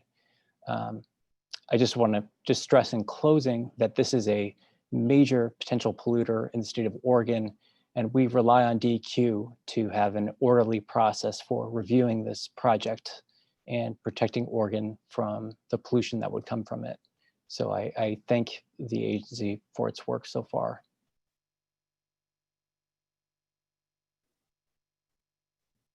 Okay, thank you, Mr. Service. And Richard, I saw you scribbling notes, and I know we have the written comments. So on a couple of those items, we can be sure that we're looking at that. Okay, Stephanie. Thank you, Commission. The next person I have, your display name is listed as 350 PDX, and your line should now be unmuted for your comment. Hi, can you hear me? Yes, we can hear you. Hi, my name is Deneen O'Rourke. Good afternoon. Thanks for having this. I'm the campaign manager at 350 PDX. And on behalf of our thousands of volunteers and members, I too am calling to express my concern about the perennial wind chaser station in Umatilla County that Dan just mentioned, and to urge the DEQ to take enforcement action against this project. If built, perennial would be one of Oregon's top sources of greenhouse gas pollution, generating roughly 1 million tons of carbon pollution each year. And at a time of immense and devastating climate crisis felt in our own communities this fall, we really see this as unacceptable. And it's the direct opposite direction that our state must be heading in. DEQ should not issue any permits for this new major fracked gas power plant, including the stormwater permit that they're seeking right now. We believe that issuing these piecemeal permits to this project could lead to a haphazard and partial construction and damage, and it sets a really terrible precedent. Why should a major polluter be given special treatment and be able to sidestep rules and laws? Further, DEQ should not permit the power plant when it clearly undermines our state's goals for reducing greenhouse gas emissions. 1 million tons of greenhouse gas pollution each year would blow a hole in Oregon's climate goals. The Environmental Quality Commission has a crucial role to play in ensuring that DEQ takes an orderly, thorough approach to its review of the perennial project. We believe that perennial has no place in Oregon's energy future. By permitting this project, we would be putting our state's own new greenhouse gas rules at risk and would be putting a major new polluter, potential polluter, on life support. We don't need this project. Deny this permit. Thank you. Thank you for your comments. All right, Stephanie. Thank you, Commission. The next person I have on the sign-up list, your display name is Cascadia Wildlands. Your line will now be unmuted. Hello, can you hear me? Yes, we can hear you. Hi, commissioners. Thank you so much for providing this opportunity for comment. My name is Dylan Plummer. I'm the grassroots organizer with Cascadia Wildlands, a regional environmental nonprofit focused on protecting forests and endangered species and fighting climate change. I'm commenting today on behalf of our organization and our thousands of members throughout the state to voice our support for the DEQ to take strong action against the perennial wind chaser station for flouting Oregon law and beginning construction before receiving adequate permitting. In addition to the perennial project's complete disregard for Oregon law, Cascadia Wildlands and our members oppose this project for its huge climate impacts, which would undermine the state's overall climate goals by generating up 1 million tons or more of greenhouse gas pollution each year and would become one of the largest climate polluters in the state.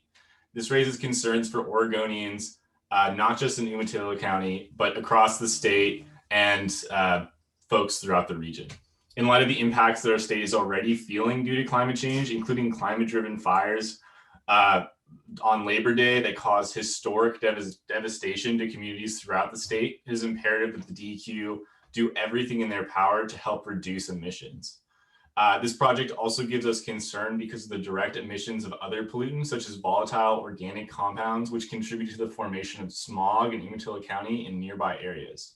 These are all major concerns for DEQ and communities throughout Oregon, and the perennial wind chaser plant demands a careful, detailed approach from the agency.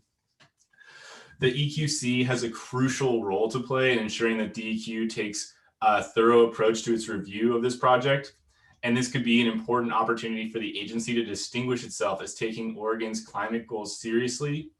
And Cascadia Wildlands and our thousands of members sincerely hope that you will take it. Thank you. Great. Thank you for your comments.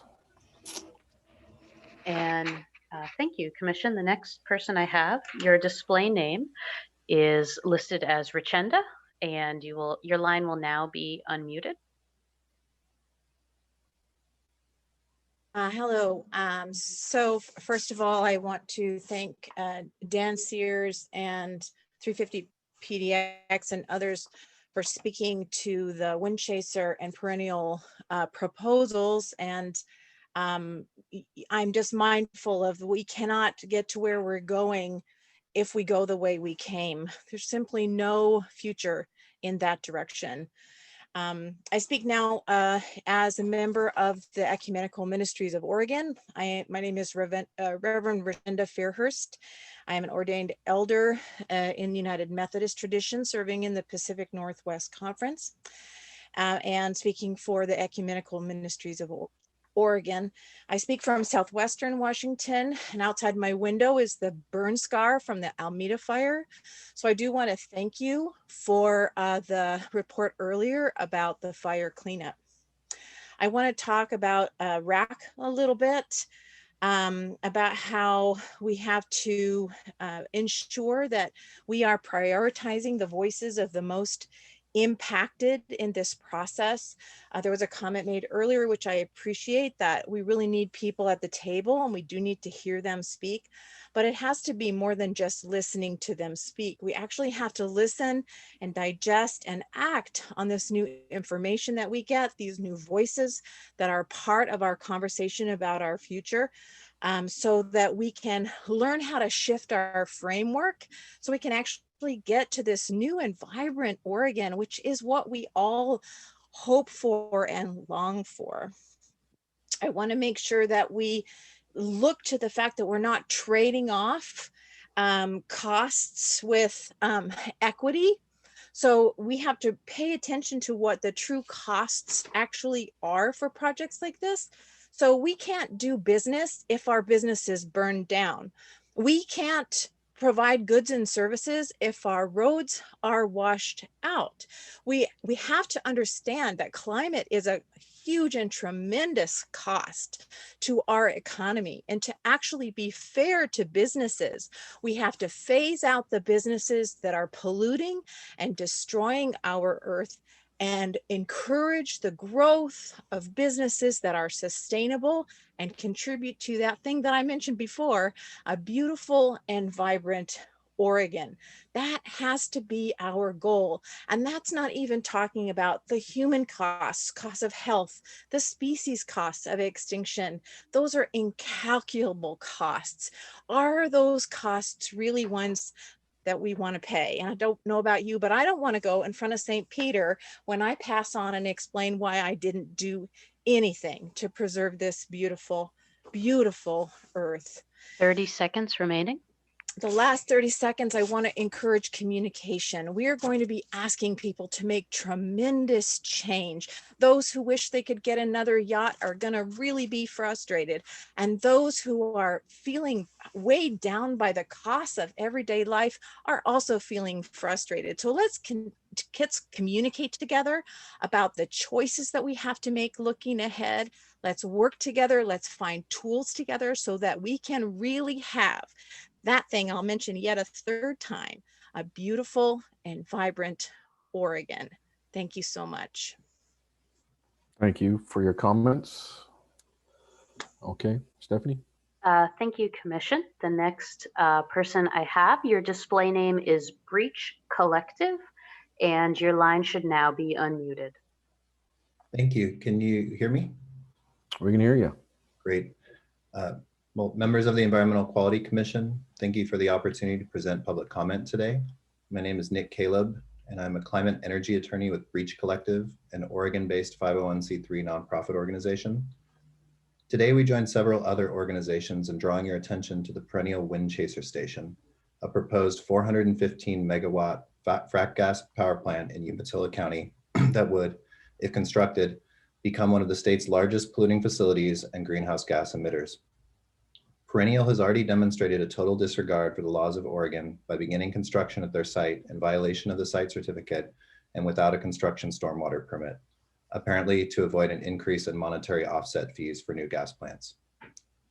Consistent with the governor's executive order on climate change that directs Oregon agencies to exercise any and all authority and discretion vested in them by law to help achieve our greenhouse gas reduction goals, the EQC should ensure that DEQ undertake a thorough review of Perennial's permit applications and ultimately refuse to permit this facility, as it would undermine Oregon's climate goals and opportunities to utilize truly renewable energy sources to power the future.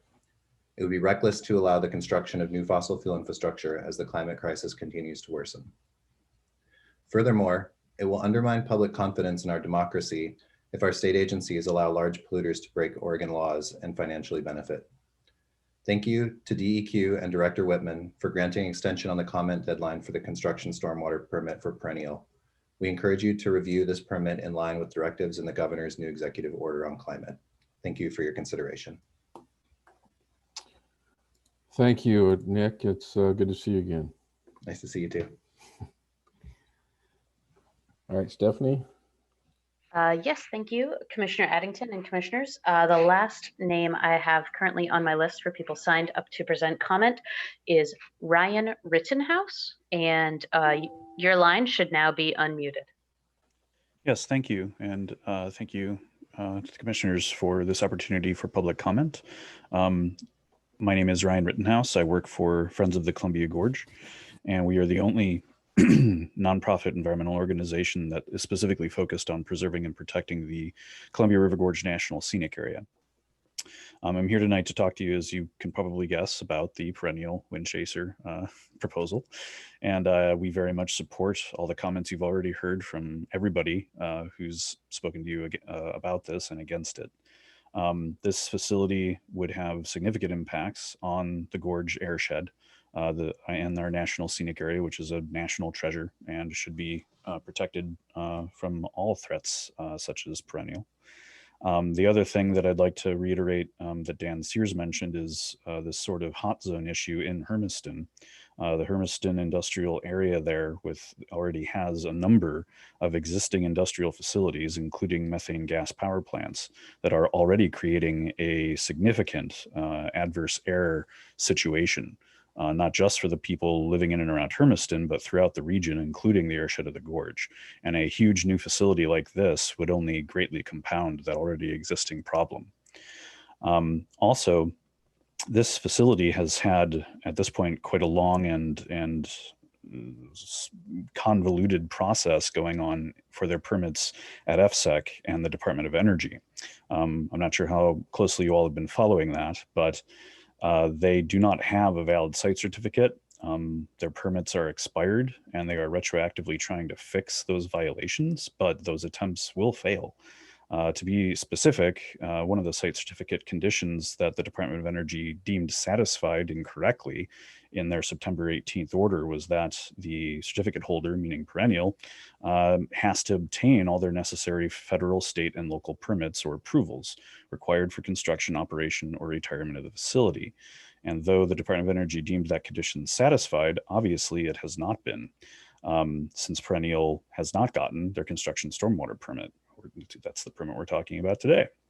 So that's a huge mess, and it involves a number of permit extensions and deadline extensions that also were not valid and are being challenged through the courts.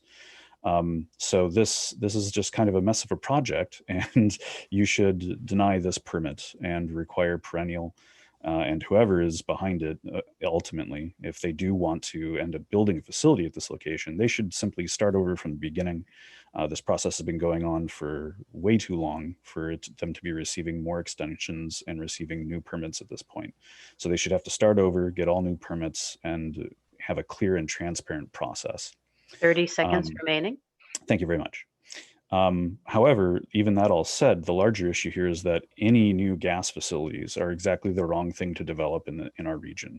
For the sake of our air quality, the climate crisis, public health, everything else you've heard tonight, the future of energy development in our region must be committed exclusively to renewable, sustainable sources, not fossil fuels such as fracked gas that are from even dirtier, more harmful, and more costly sources than ever before.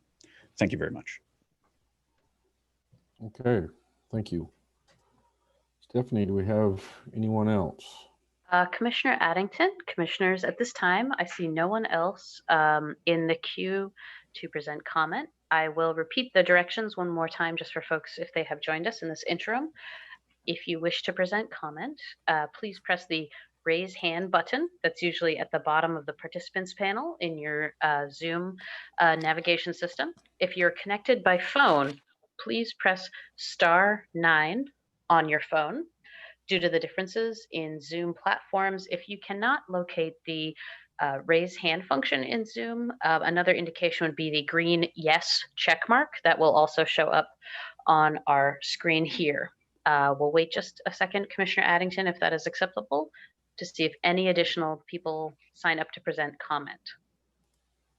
Sure.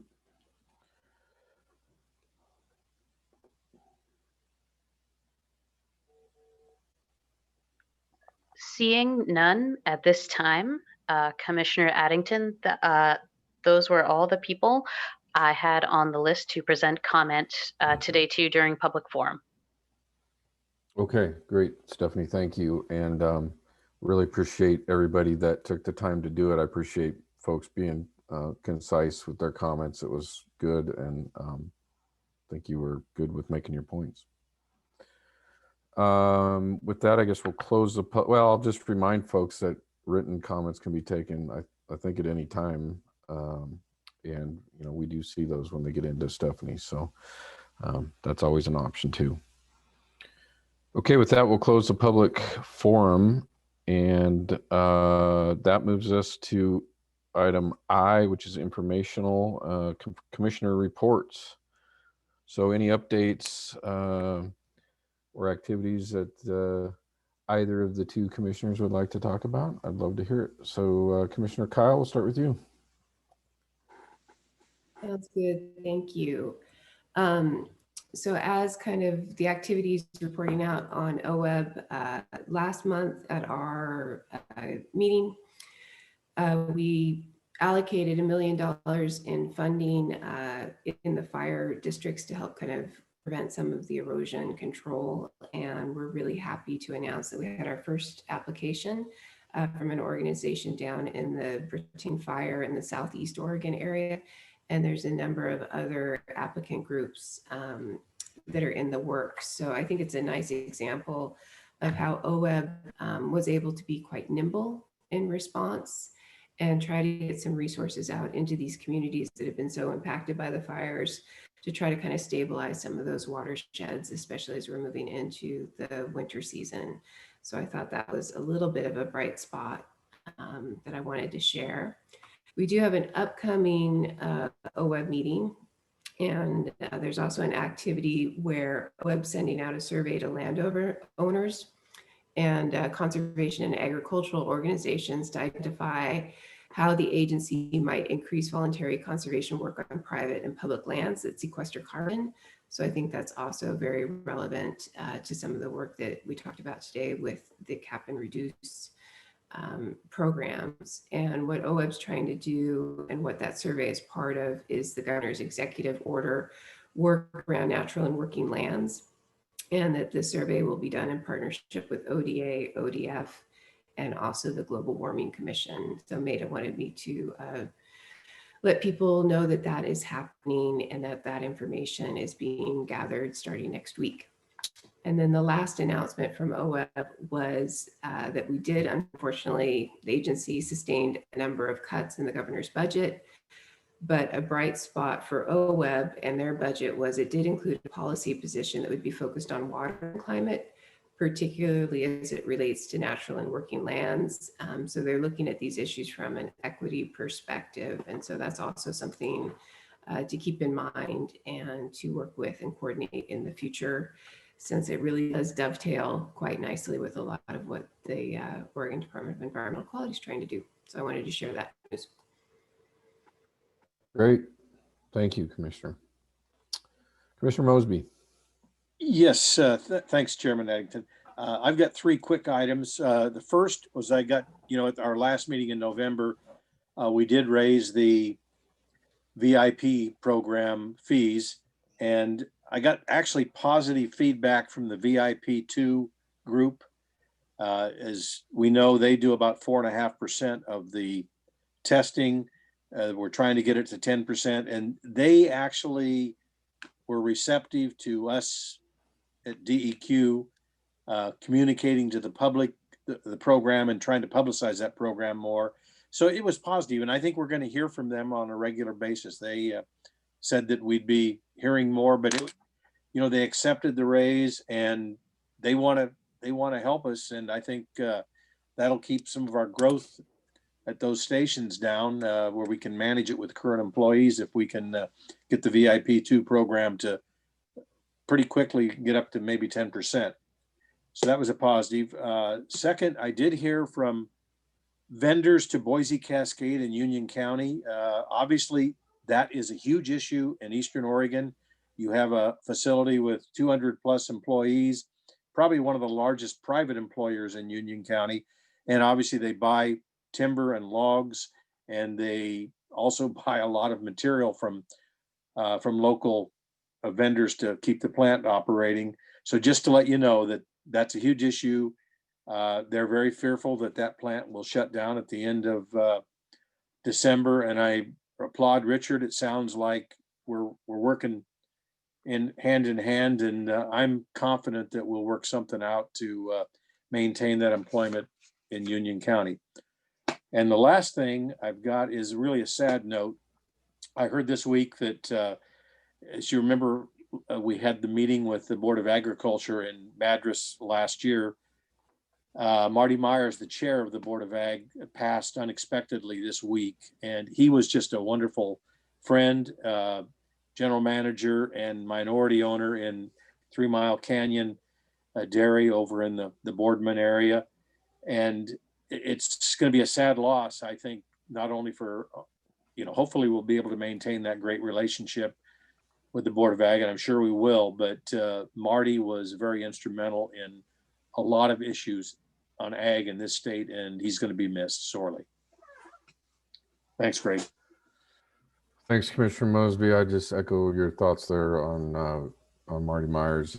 He was innovative in the way that he thought about stuff, and he was willing to roll up his sleeves and work on really difficult issues to find win-win solutions, and we need more people like that. I've just heard that news this morning myself. As for me, really, I don't have much. I have spent the last couple weeks since our last meeting really just trying to do some homework on the greenhouse gas emissions applicants and trying to find that person that I felt was important to be there, that was consistent with what I wanted to see. And I wanted to just thank my fellow commissioners for, giving me the rope to go do that and the ability to do that and feel a little bit better about where we're at. So I really appreciate that. And I appreciate the communication with you guys in the interim. So thank you. And that's really it for me. Director Whitman, anything else from you? Just a reminder that the next regular meeting of the commission is on January 21 and 22. That's a Thursday, Friday. I think we plan to go back to our kind of normal virtual pandemic period schedule of a Thursday after, whatever that is, of Thursday afternoon and Friday morning. There are 3 things again that were postponed from the November, December meeting to January. Those include again the, oh, now I'm not going to be able to remember them all. The public engagement piece, the workshop around reducing next steps on reducing diesel emissions, and I got them all, outstanding resource water designations. It will be a pretty packed agenda because we're deferring those things. We had other things slated for January as well. So be prepared for a pretty full agenda. We'll do our best to manage that within a workable amount of time, recognizing people can only really effectively participate in a Zoom virtual meeting for so long. So we'll be balancing that to try to get you a reasonable agenda in January. And with that, thank you to you 3 for carrying the load today without our chair and vice chair, and just allowing us to continue to move forward on important work at the agency. We really appreciate it. And particularly Commissioner Addington, we kind of railroaded you into holding the gavel today, and really appreciate you did a nice job. Well, thank you, and glad to help out, and we wish the best for Chairman George as she works through some issues with the family, and nothing but the best for Sam and the new addition to his family. So with that, thanks for putting up with my chairmanship here, and I think, do we need to do a motion to adjourn? Well, let's go ahead. Kathleen always does. Anybody want to adjourn? I'll make a motion that we adjourn the EQC meeting. I'll second that. All in favor? Aye. Aye, none opposed. All right, everyone. Thanks very much. Thank you. Appreciate it. Have a great holiday. Good holiday, everybody. Hey. And thank you, commissioners. And for those joining us today at this time, we will now stop the recording and we will close the meeting December 3rd, special meeting of the Oregon Environmental Quality Commission. Thank you for your time today.